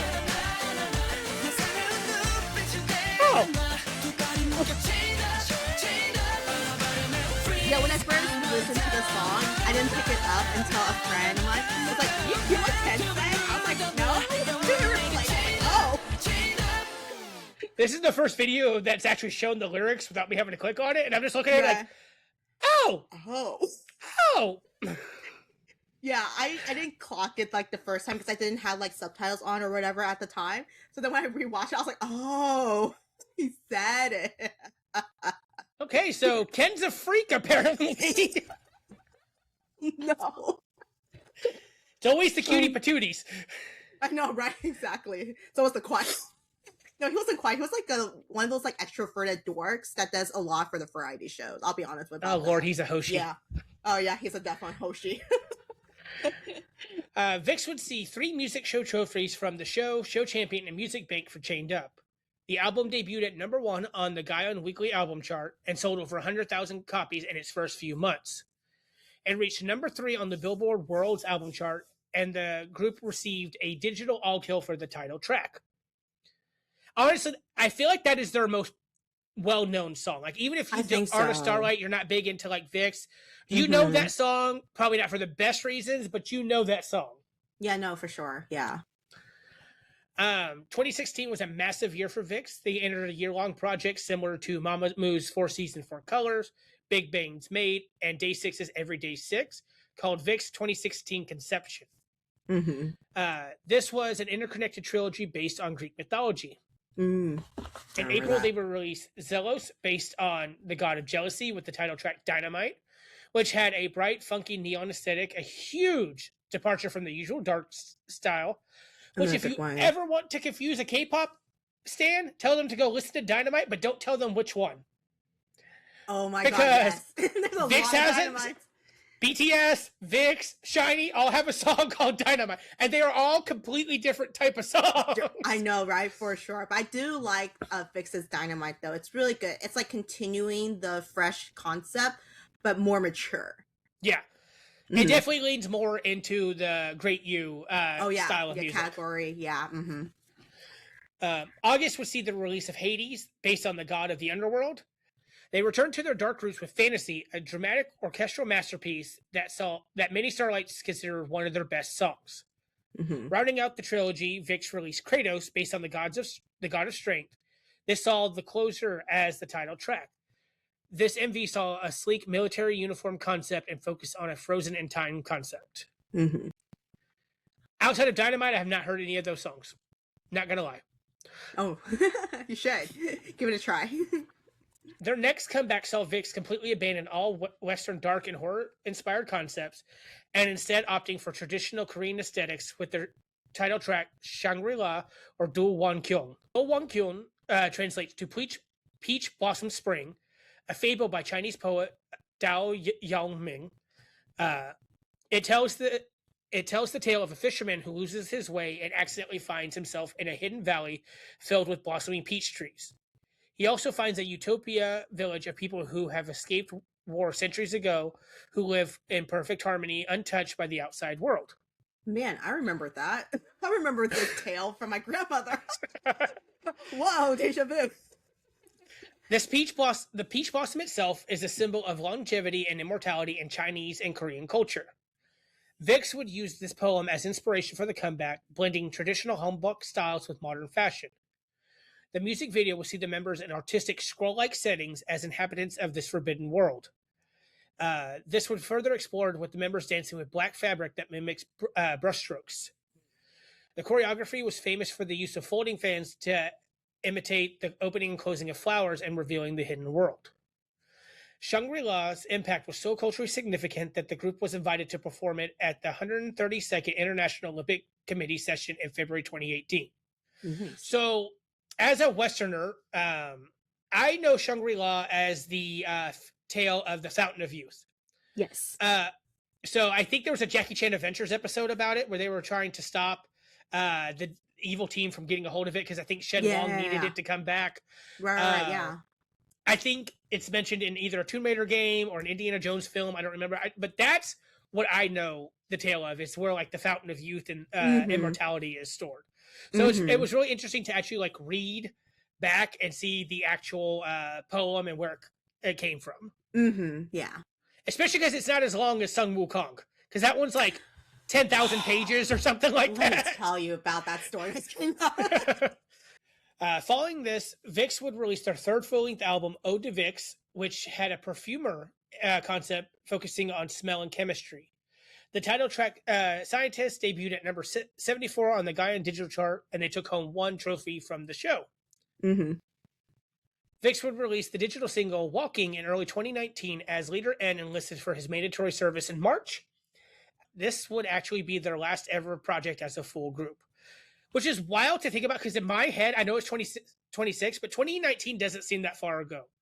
Yeah, I know, right? Yeah. Lost years but of like you think 2020 about it, like, and 2021, though, it's like... That's true, but also think about like how many groups debuted in 2019. COVID made time just a concept. Like, yeah, no, for sure it did. I know I think it just throws everyone off in general too, because you know that rise of like obviously groups coming back when it's safer, and like 2021 and 2022, probably more likely 2022 when they started touring and everything.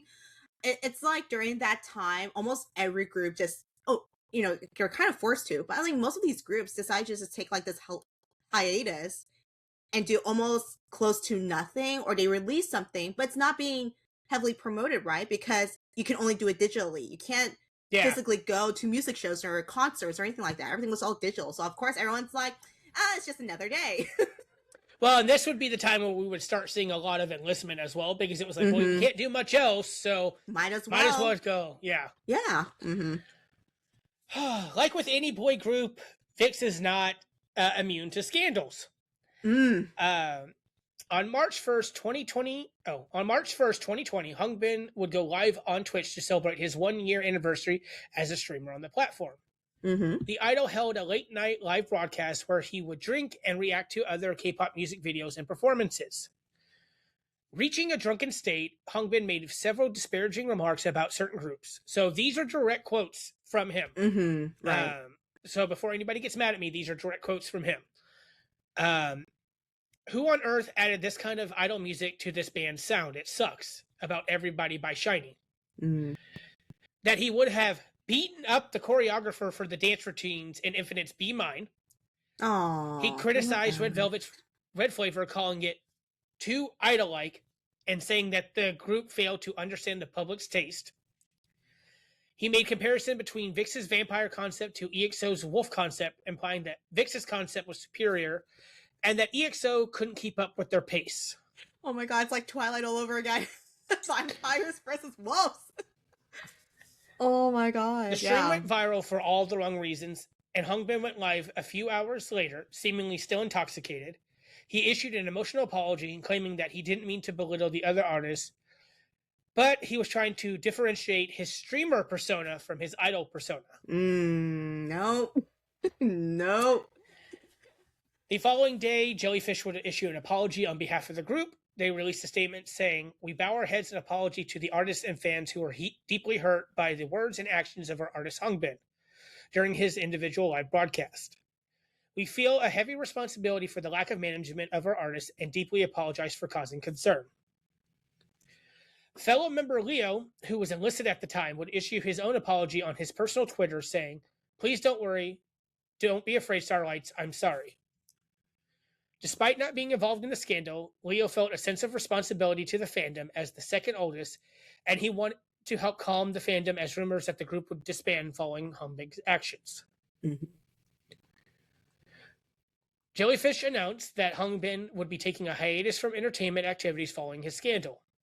3 months later, on August 7th, 2020, the company announced that Hyunbin had decided to leave Vixx after discussions with the members and the agency.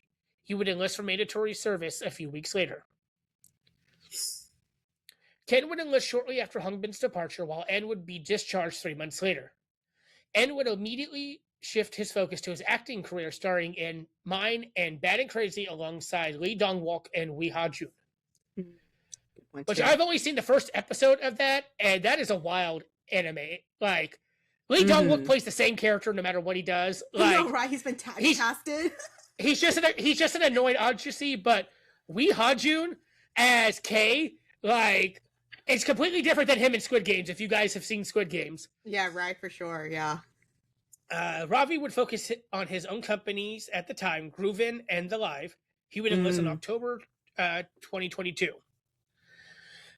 2022 was also the group's 10th anniversary, while Starlights were hoping for a big celebration, but due to members' enlistment and being at different other companies, the celebration was more low-key.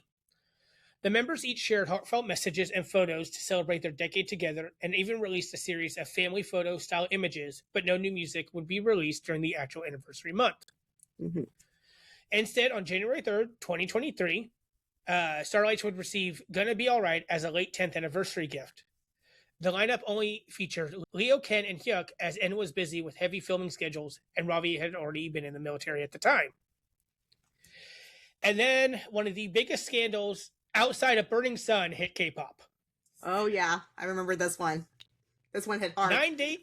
9 days later, Ravi's name was listed in a massive draft dodging scandal.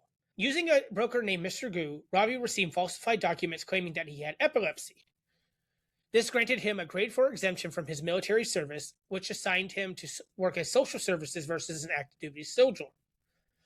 This also allowed Ravi to continue to run his companies and live at home while serving, unlike a grade 1 to 3, which will require him to step away from his company entirely for 18 months. On April 11, 2023, during his first trial, Ravi admitted to all charges.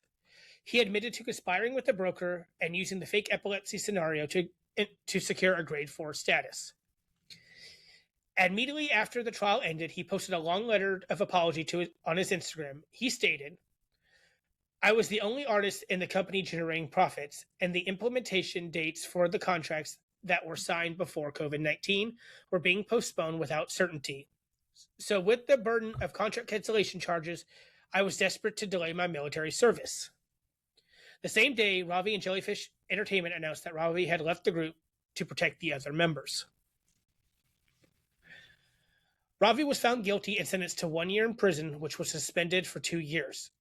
He was also ordered to complete 120 hours of community service and will return to the military and serve out the remainder of his mandatory service properly. He would be discharged December 13th, 2025. I wasn't would be around the time where I was starting to get into K-pop, and even I remember like this whole scandal of like, because it was him, a couple of actors, and I think a couple of athletes that had all been named in this like giant thing because they had arrested the broker, and the broker was like, nah man, hold on, let me give you some names. I'm gonna give you receipts. That's crazy. I mean, it's a huge deal. I don't think people even understand how big of a deal it is as an Asian country.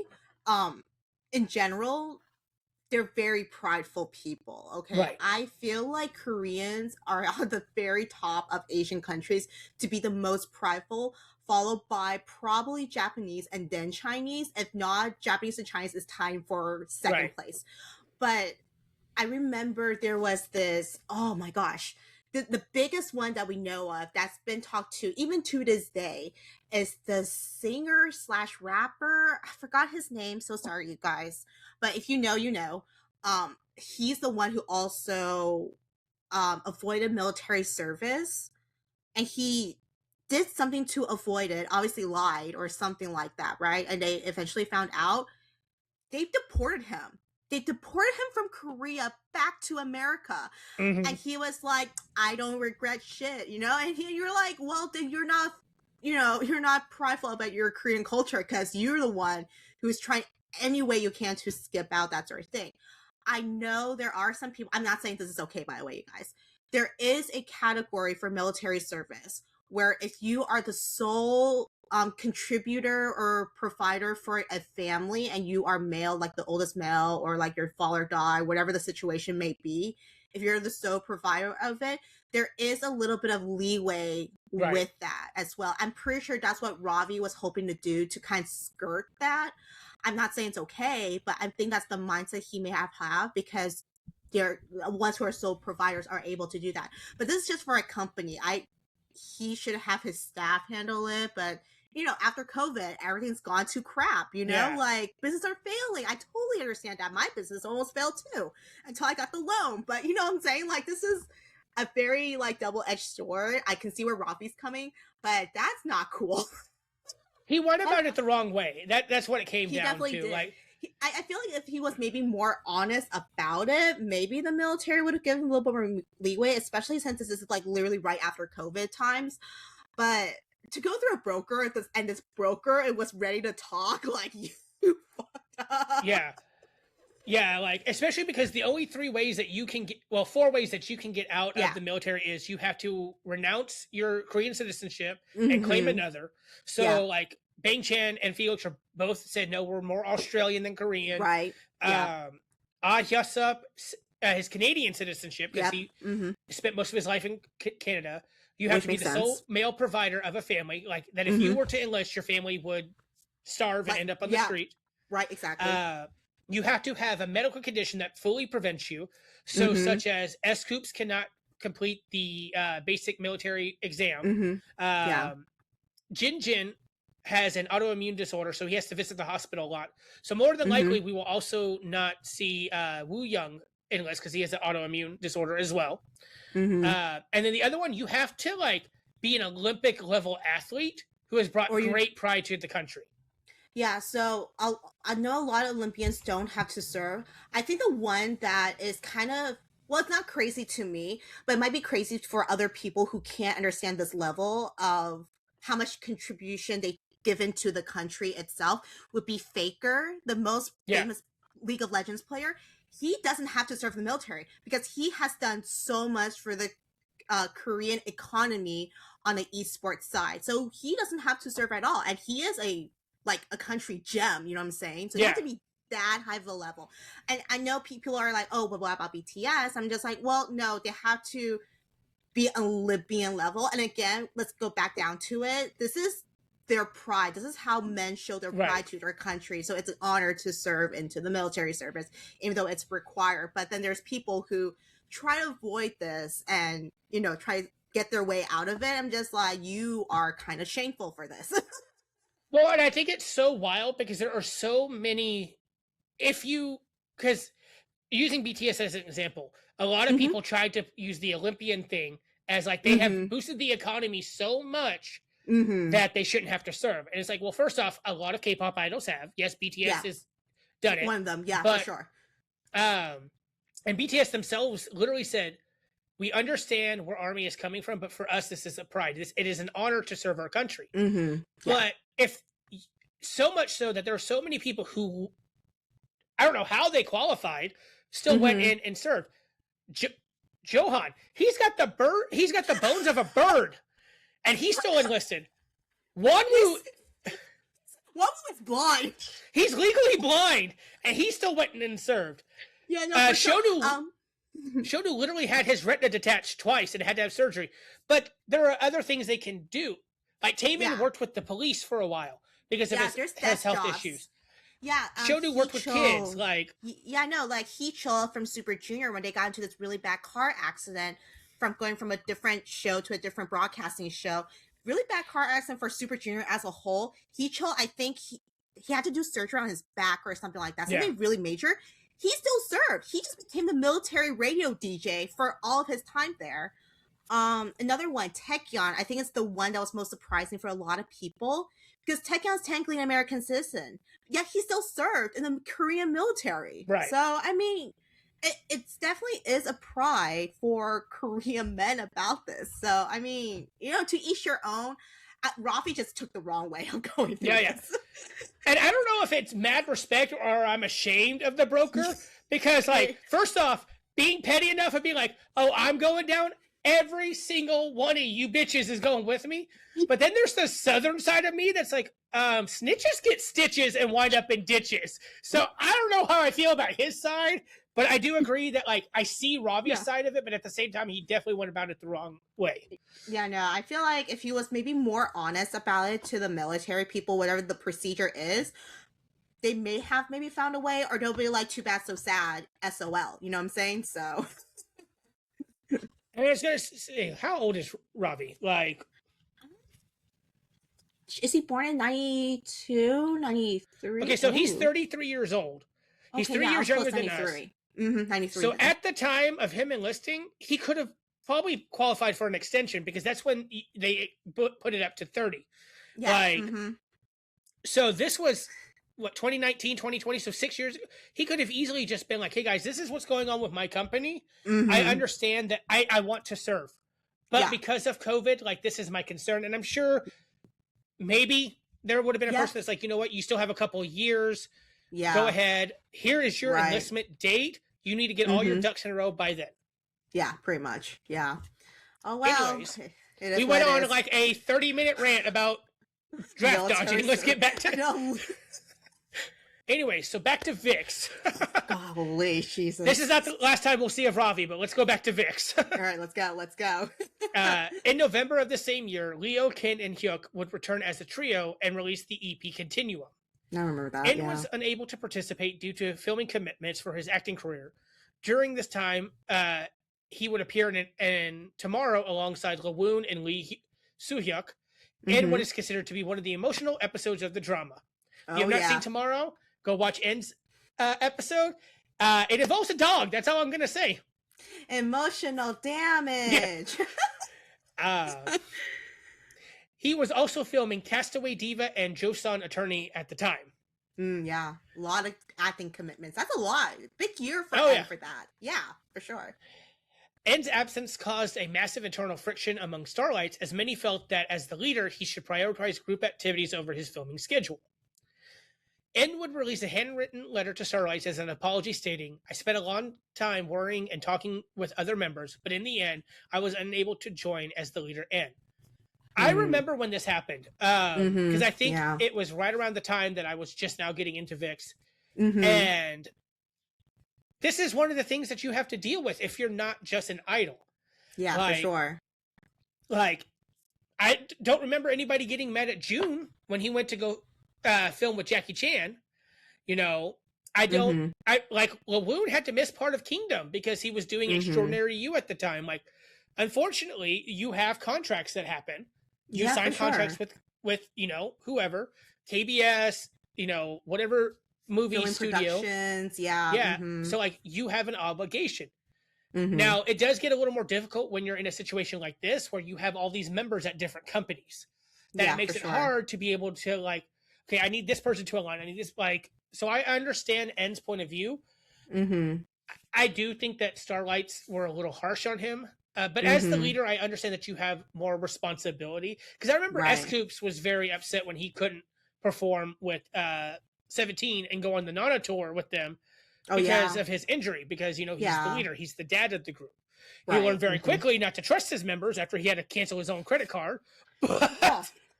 For sure. Literally, they're like, you know how much we can spend on this grocery store with no limit? $1,000.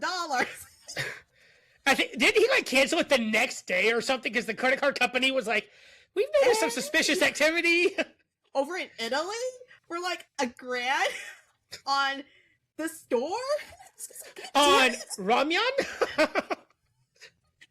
I know. I don't know if I don't think you've seen the Nana B&B yet, but the fact that, okay, so they did this game where, well, because S-Coops was lucky to be there, but then, you know, Johan can't because of military service. S-Coops was there, they played games to earn money or whatever, that sort of thing. Man, was he stingy about his money. He's like, this is my prize money. And DK being like, nah, Hyun, please buy me a corn dog. And they literally drag him over to those like not self-serve, those like kiosks, the orange kiosks, I think. Literally grabbed his hand. I was like, boop, boop. All right, Hyun, insert your dollar bill in here. He's like, y'all have money. He was like, no, we're so broke. What do you mean? And so S-Coops went to grab the food, and DK opened his jacket. He's like, ha. I think that's just the burden of being a leader, especially to a bunch of boys. Because literally, boys don't grow up. Let me just tell you, boys never grow up. They don't. Look at Kevin's friend group. I mean, I love the boys to death, but they don't grow up. And I mean, we see the same thing with Shonu. Shonu takes care of his members all the time. Bangchen. I mean, come on. Yeah, I know. Bangchen might as well be the father to all of these kids because of the way that he takes care of them. Oh yeah, no, for sure. He always makes sure that they're doing okay, make sure they're fed, make sure they're feeling okay. I know there's a lot of like live streams as a group. It's always him like seeming to like fix things, and he always constantly looks at the members too, like, you good with that, you good with that, you good with that. You know, like he actually makes the effort to put others before himself, pretty much. Like anyone. Yeah, there's actually a TikTok that I've seen, and it's like when you got 100 problems, but it can all be solved by one, and then it's IN shouting Chani Hung to get him to come. Yeah. And then like they're trying to play, I think it was like Apex or something, and the TV wasn't working, so they're like, oh, go get Bang Chan. Like, so funny. Oh my gosh. So this is going to be our last music video. I don't think I've seen this one either. I may have. I'm not 100% sure. I definitely have not, because I think it was right when they entered the military service era, I stopped listening to them. So this would be... So Anne's not a true Starlight is what I just got from that. No, I am not. I fell off. I went over to other groups. Which is actually funny enough. Another side quest, I'm sorry. So the first ever cup sleeve event that I actually attended here was a Shiny and Vixx one. Yes, I remember that. And I remember I only went to go get you the little Vixx cup. Because they had, instead of cup sleeves, somebody had actually like printed cups out for both of the groups. Which was really cool, yeah. And I wish I remembered which bakery it was, but there was a bakery that actually made cake pops in the shape of the Vixx and Shiny light sticks. Oh, that's so cute. I love that. Aww. But I also remember it being at a CD bar, so I was like, getting in stuff, running away. I bet it was pretty crowded, though, for sure. Oh, yeah, it was. Yeah. So dramatic. I know. Oh, okay. Are we... Is this Endgame again, or... Right? Ooh, I like his hair. Remember during this time when idols would start getting fake piercings during like every comeback? I know, right? And then you look at them again, they have no piercing holes, and you're like, what? I know a big one was Banchella because he had an eyebrow piercing for a while, and then for a lot of comebacks he had the nose piercing, and everyone was like, did you actually pierce your nose? Yeah, it's a sticker. Okay,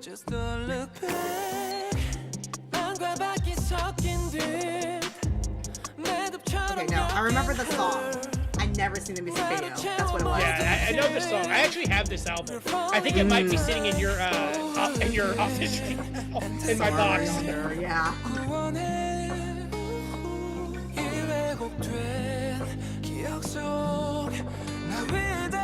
They have aged so much that I almost don't recognize them. Oh yeah. I recognize Leo again because he looks like Taemin from certain angles. Yeah. Okay, so this era, I think it's more entertainment than the previous era. So I was like, I don't think so. Yeah. Well, it's not as bad as Sungmin and Wonderful because I swear to God they are the same person. Right. It's him undercover. It's him being Hannah Montana. Right. No, for sure, Leo's face in general has slimmed down to where it almost looks like Taemin's face shape. That's the reason why. Because before he has a more rounder face, he has that chubby cheeks thing. Yeah. So. Well, he kind of gave me like right when Taemin got out of the military. Remember, he was a little chunkier. Oh yeah. Versus like now that he's all fit and slim again. Worked out, yeah. But it's also that sharp jawline too. Taemin has a very sharp jaw and the lips.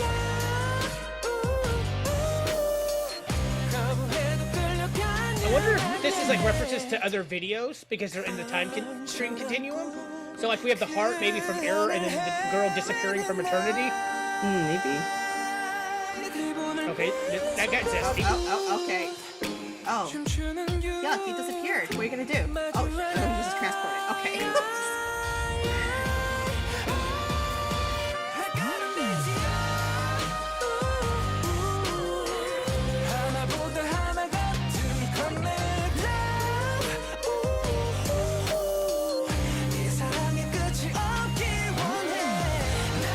That lip piercing's got to be fake.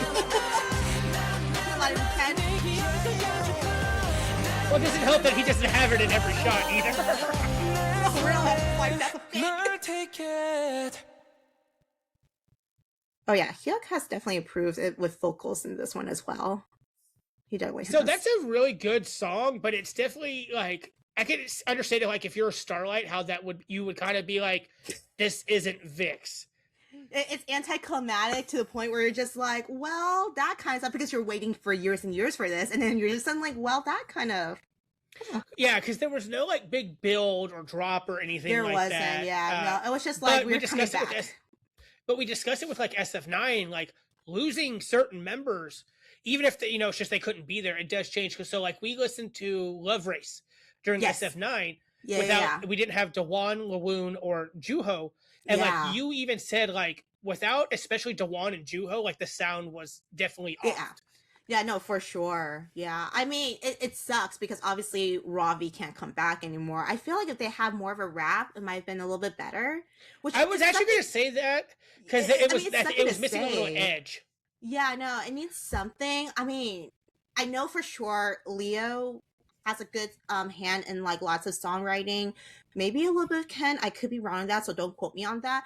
But a lot of it would be Leo and Ravi. It's the same thing when Highlight has lost Junghyun after that Burning Sun scandal. Yeah. Like they continue on. They hire, writers, producers, whatever they need to do, even though they were self-composing idols at the time back then.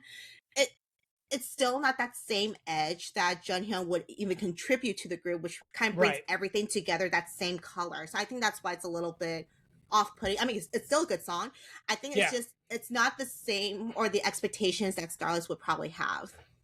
So it's the same thing with Love Race, because one thing that we mentioned, like, yes, it was kind of weird not having Dawon's high register, but without Juho's gravel, and that song, that rap, even Tied you said together. like that's definitely what it was missing. Yeah, and it's missing that specific color that defines the group, who they are, you know? Yeah. Which we understand that you're supposed to progress, you get better, or you mature, you change concepts or certain things, but there's always that certain sound that you're like, oh yeah, no, like it immediately could be like, oh yeah, that's a BAP sound. Oh yeah, that's the BTS sound. Oh yeah, that's whatever, you know? So think about Gone by BAP.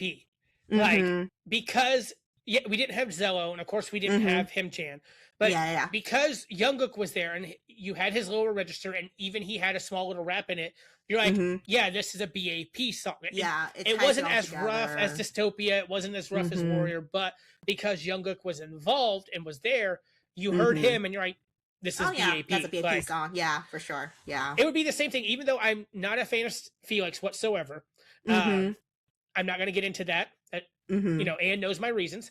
But if you hear a Stray Kids song and there's not that sudden 3-octave drop, like you're gonna be like, this is weird. Yeah, you're gonna be like, who is this? Or even not having Champins and Hans like fast rapping, you're gonna be like, who are these people? Almost in a sense. So yeah, so a good example is when we got into like the Chick Boom era.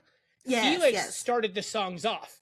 Versus, and to me that was a little dissonant because I'm so used to Changbin's nasally tone starting off almost every single Stray Kids song. And I know a lot of stays probably were like, well, it's still Stray Kids, but I guess for someone like me who is musically trained, like it threw me off a little bit. And then it was the same thing with Walking on Water. And I just feel like when you change even the smallest little thing to like the order in which people sing sometimes can throw off a song for somebody. All right, we've gone on so many side quests during this video. Oh my god. Fast forwarding to 2026, the stars seem to have finally aligned for Starlights. En rejoined the group for their case number Vixx fan concert. This was to celebrate Maknae Hyuk finally being discharged from the military on January 17th, 2026. The concert took place on February 21st and 22nd and marked the first time in 7 years the group had performed with a complete lineup, minus the 2 members who left. Right. Keeping with their Concept King titles, the FanCon saw a detective and police theme. Promotional photos were styled like top secret police dossiers, complete with fingerprints, footprints, and document stamps. The storyline of the concert saw the members trying to solve a case with VCRs showing them in trench coats, vests, and sharp suits, classic detective attire, think Sherlock Holmes, searching for clues in a mystery-filled office setting. On March 27th, so literally just about a couple weeks ago, about 8 weeks ago, give or take, Ravi made his first social media post following his departure from Vixx. He announced that he finished his remaining military service as of December 13th, 2025. He mentioned that his use of personal circumstances and his business were just excuses to seek understanding and avoid holding himself accountable for his crime. Man, I give you the benefit of the doubt. I take that back. In the apology also stated, these are his words, his cowardly choices caused deep hurt and harm to many people, especially those struggling with health issues and those who serve the community with pride. Finishing the letter out, he said he would not seek the spotlight, but will continue to learn and discipline himself to become a better person. Okay. Since the apology, Ravi has shifted his focus entirely to managing his labels and hasn't attempted a comeback as a performer. As for Vixx, I want to add to that real quick. So actually, as of recording, Ravi just updated his Instagram like last night. Yeah. I forgot what the caption was, but pretty much it's just him in front of the computer. Like he's in this dark room, probably his like producer room or whatever type thing. And it's him just sitting there staring at the computer, and people are like, oh, is he producing new music or what? But he did post just last night. So crazy how this thing is. Yeah, I know. So maybe he is just still managing or whatever type thing. But a lot of people are speculating maybe he is trying to come back. But I mean, you just said.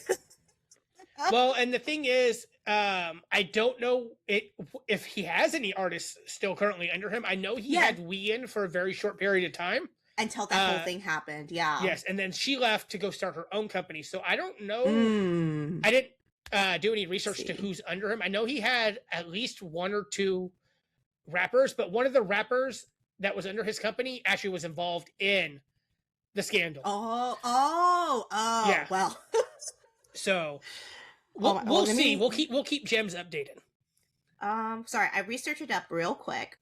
Yeah, May 1st, artist posted 2 photos to his social media without a caption. So yeah, I was right. It's just him looking on the laptop. Then another one that's just him staring at the camera, like those like self-timer things where you're just staring at the camera photos type thing.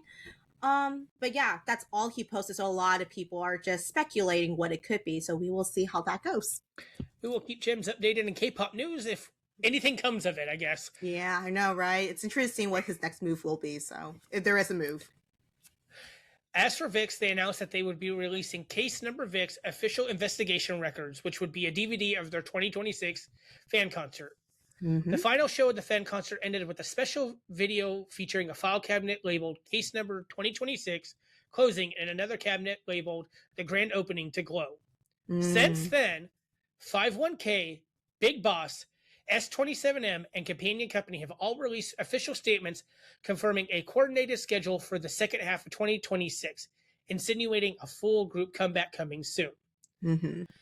At the time of recording, N is preparing for his lead role in the thriller drama Absolute Value of Romance.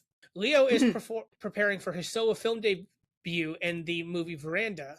Ken is in the ensemble cast of the 2026 revival of the musical Mozart. And Hyuk is performing for his homecoming solo tour and readjusting to I-dle life. So, as of next month, we will be in the later half of 2026. So, hopefully we will see something. Hopefully. I actually don't follow any of the members on Instagram. I follow way too many idols on Instagram. It's to be entirely honest. Like the other day, who was it? Oh, 1 or 8 came up because their concert. Because you posted about the fact that they were changing something about at the venue. And so I was like, why am I not following them? And I followed it. And now I'm just like, oh God, now I can't find half of what I'm looking for on Instagram. Yeah. I mean, you got to let the algorithm settle down. But I mean, Ken does pop up a lot, at least for me. Because I think I do follow him on TikTok, not on Instagram, which is interesting that now that I think about it. But yeah, Ken will just do random stuff, like random dance challenges, random skits, you know, like the trendy stuff, whatever it may be at the time.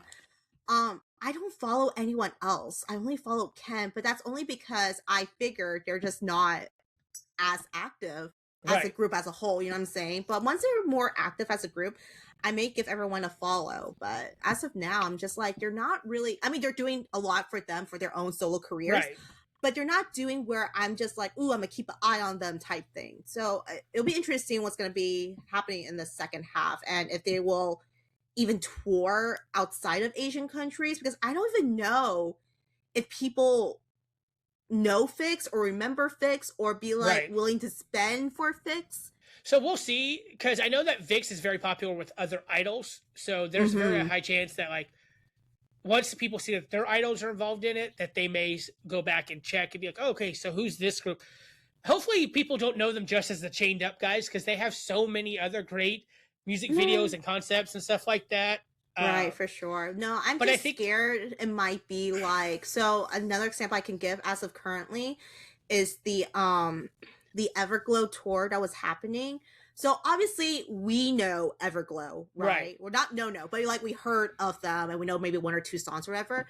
My husband knows nothing about Everglow, but somehow he won those tickets, which by the way, that's a whole side quest thing that I will not get into. But he won the tickets, which I thought was really weird at the time. And he was like, well, I'll give them a listen. And then when he invited Kiddo was like, I only know 1 song, which is the Dun Dun, which is the most famous one of all. And then so when he went there was not a big crowd. And he was like, wow, no wonder they're just giving away these tickets. Right. Like they have like the sponsor still has like a huge box of all these freebies and gifts. There's not many people in the venue, which is very, very sad. They're trying to do like this promo thing with K-pop Nara. And apparently I could have gone and still got let in type of crowd. Like that's... Wow. Yeah, so it just sucks because Everglow was at its peak years ago, but now, like, you know, few years late, you know what I'm saying? Now they're touring and they thought, oh, this could be like a good comeback, nostalgia, down memory lane type thing. No, I think the ones who used to stand them may have moved on. Or, you know, the ones who are actual fans actually did go to the concert. I'm sure they did. But it's just like, you're not gaining the newer fans to keep them engaged. You know what I'm saying? And Everglow is one of those stories, and we see it with Vixx a lot too, where Everglow was always competing with I-dle because they came out around the same time. For sure. And a lot of people I know gravitated more towards I-dle. I personally am not an Everglow fan.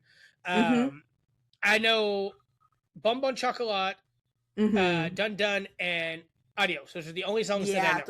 Those are the more popular ones for sure. Yeah. So I think Vixx, because you mentioned you only remember them coming to America maybe once or twice, and I think Vixx has that same problem where they were competing at the time with EXO, BAP, and then once they actually got their footing and their ground, like their concept, they were also then competing with, as far as dark concepts go, they were competing with Monsta X and BTS, and then if they wanted to shift more towards the cute concept, they would be competing with like Astro.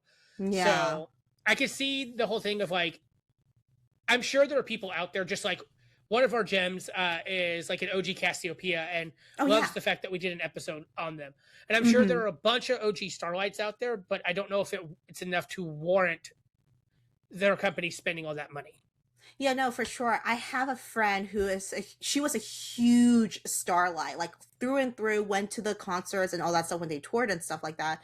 The moment they released the fan meeting announcement, she was super excited, but it didn't warrant her to go out to Korea to visit. But she was willing to do it for like AT. She was willing to do it for My Name. She was willing to do for all these other groups. But when it came to Vixx, she was like, oh, but I kind of fell off that bandwagon. I'm excited for them, but I'm not going to spend my money on them, which is really sad. But that's what happens when you go in and out of being active and inactive. How strong is your fandom? Because they literally make or break you. Well, and it doesn't help that they had the back-to-back scandals as well, because I'm sure... Because I'm sure when Burning Sun happened, a lot of those groups that had members involved probably lost a good chunk of their fandom. Like, I know a lot of people... Like, I know people who will not stan FT Island C and Blue. Actually, there we go. Thank you, both of those. Because we have a mutual friend who won't stan either of them because both of her biases were involved in it. Me. Well, except for the FT Island one. The FT1 Island guy, he was actually creepy to begin with, and he did my girl Gina wrong, so F you, man. Anyways. But I could see a lot of people. I'm sure Babies went through it with Him Chan's whole scandal. For sure. I went through that one. That when one individual tarnishes a group's image and makes it hard to go and like continue to support them. Like, you want to support the members, but at the same time, like, that image is sullied now. Especially something on a level of like Korean national pride, like Burning Sun or the draft dodging scandal. It's also gonna. It'll also probably do, like, if Ravi and Hungbin show up to the concerts, that could also negatively affect them, you know? So I'm hoping that when they do come back this year, if it's going to be this year or next year, that we get an actual Vixx concept. Like, the Continuum Amnesia thing was good, but it wasn't Vixx. So I'm hoping now that they're all like in their 30s and whatnot, that we can get something closer to Voodoo or Hyde. Right. And then maybe a little Great U in there too, you know? Yeah, it'll be very interesting. I mean, I'll keep an eye on them and everything, but I don't think it's going to warrant me to go out of my way to buy tickets for them if they somehow decide to do a tour outside of Asia countries. Like, if they come to America, obviously. But if it happens to be like on a day I'm off, then I'll go out of my way to do it. But if it's like I have to take a day off from work, I don't think I'll be willing to do that, which is very sad because I did love Vixx. They had great stage presence from what I remember when I attended their concert. I mean, they were still young, hungry, you know, doing all the fan service, that sort of thing. So, and they were still accepting fan gifts during that time actually too. So I made them charm. So yeah. I think Vixx is also going to suffer from the same thing that kind of 2PM, because 2PM's kind of become a meme lately, especially with Taeyeon becoming married, which we forgot to mention. Taeyeon finally got married. Dream came true, maybe a year or two late, but it's okay. But there's kind of the thing of like not being part of the fandom, and then you're wondering why this group of actors is on a variety show acting like an idiot. And I think Vixx may suffer from the same thing as well, because again, if you know Ken from dramas or you know N from dramas, you're going to be like, why is the cop from Bad and Crazy up on stage doing like fan service shit? No, I totally understand that, because it was so funny too, because I mean, when Taeyeon got married, the news headlines doesn't say 2 p.m.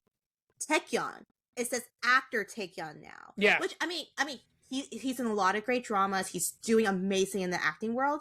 But it's just sad, because if you're the OG hottest, right? You're like, but that's Taeyeon of 2 p.m., not Taeyeon the actor. So there's definitely a shift with that, especially once you commit more to the acting world, especially for N, because he lands lots of great roles and stuff like that. But in the end, you're just like, well, N is an idol, but he's now more of an actor than anything. Well, it's the same thing. So I knew of Vixx, but I didn't know the members. And so I saw him in Tomorrow, and I was like, oh, okay, who is this? And I Googled it. And then, of course, when you Google him, he shows up as Hyun first. Oh, yeah, because of his, that's right. So he'll show up as Hyun, and in the parentheses, it'll say N. And I'm like, N. And then you click on it, and they're like, oh, he's the leader of this group I've been listening to. Okay, that makes... So the connection. I'm hoping and everything. that they come back and they have a successful comeback, but I agree with you. There are definitely some concerns, at least from the international side. Yeah, for sure. Especially for like smaller groups. I mean, I pretty much have given up the fact that Highlight will never tour in America, because let's be honest, after that whole scandal, the hiatus, all those sort of things, Highlight does not have the huge fandom to make profit to tour in America. I literally just have to wait if they ever come back to Kcon LA. Like, that's my only chance to ever see them now. That's the only opportunity. So some of these with these smaller groups, smaller companies, those who fell off and try to come back for like 2nd gen, 3rd gen groups, that sort of thing, you need to have a bigger fan base or to be still active to keep doing. So well, best of luck to Vixx, and great episode, TJ. Thank you. This was a lot of fun to write. I'm glad you like did the research and learned more about Vixx, because I mean, they were really good back then when they were peaked. They were. I just knew them as the Concept Kings. That's all I knew them about. And definitely, if I had actually stuck with them when you tried to introduce me to them, I definitely probably would have been into K-pop a lot sooner, because they fit that BAP Monsta X Dreamcatcher vibe that I especially later on. I feel like maybe if I just started with Great You, maybe I would have caught you on that. On and on. If you had started with Superhero, I would have been like, what? Dude, that was embarrassing, man. I forgot how cringy they were back then. Especially Lumpin's hair. I was like, oh my god. But so that is going to be the end of our Vixx episode. We have a lot more coming up. The time stream is kind of aligning to where we can regularly do content and not just jump on and do a quick little dingo episode and jump off again, because there are so many groups that we haven't even touched yet. No, for sure. It's hard too, because like obviously we have, real lives, work, other obligations, that sort of thing. But hopefully things will settle down a little bit more where we can have more content coming out that's a little bit more steady rather than like sporadic. Yeah. It doesn't help that we decided, we're going to go join the community again and we're going to do events. And so that's taken up a lot of time as well. Lots of planning. Yeah. But I mean, I hope y'all are looking forward to it, because it's going to be super fun. We're very excited to do this and just engage with the community just a little bit more. Thank you guys for stopping by today. Bye. Bye.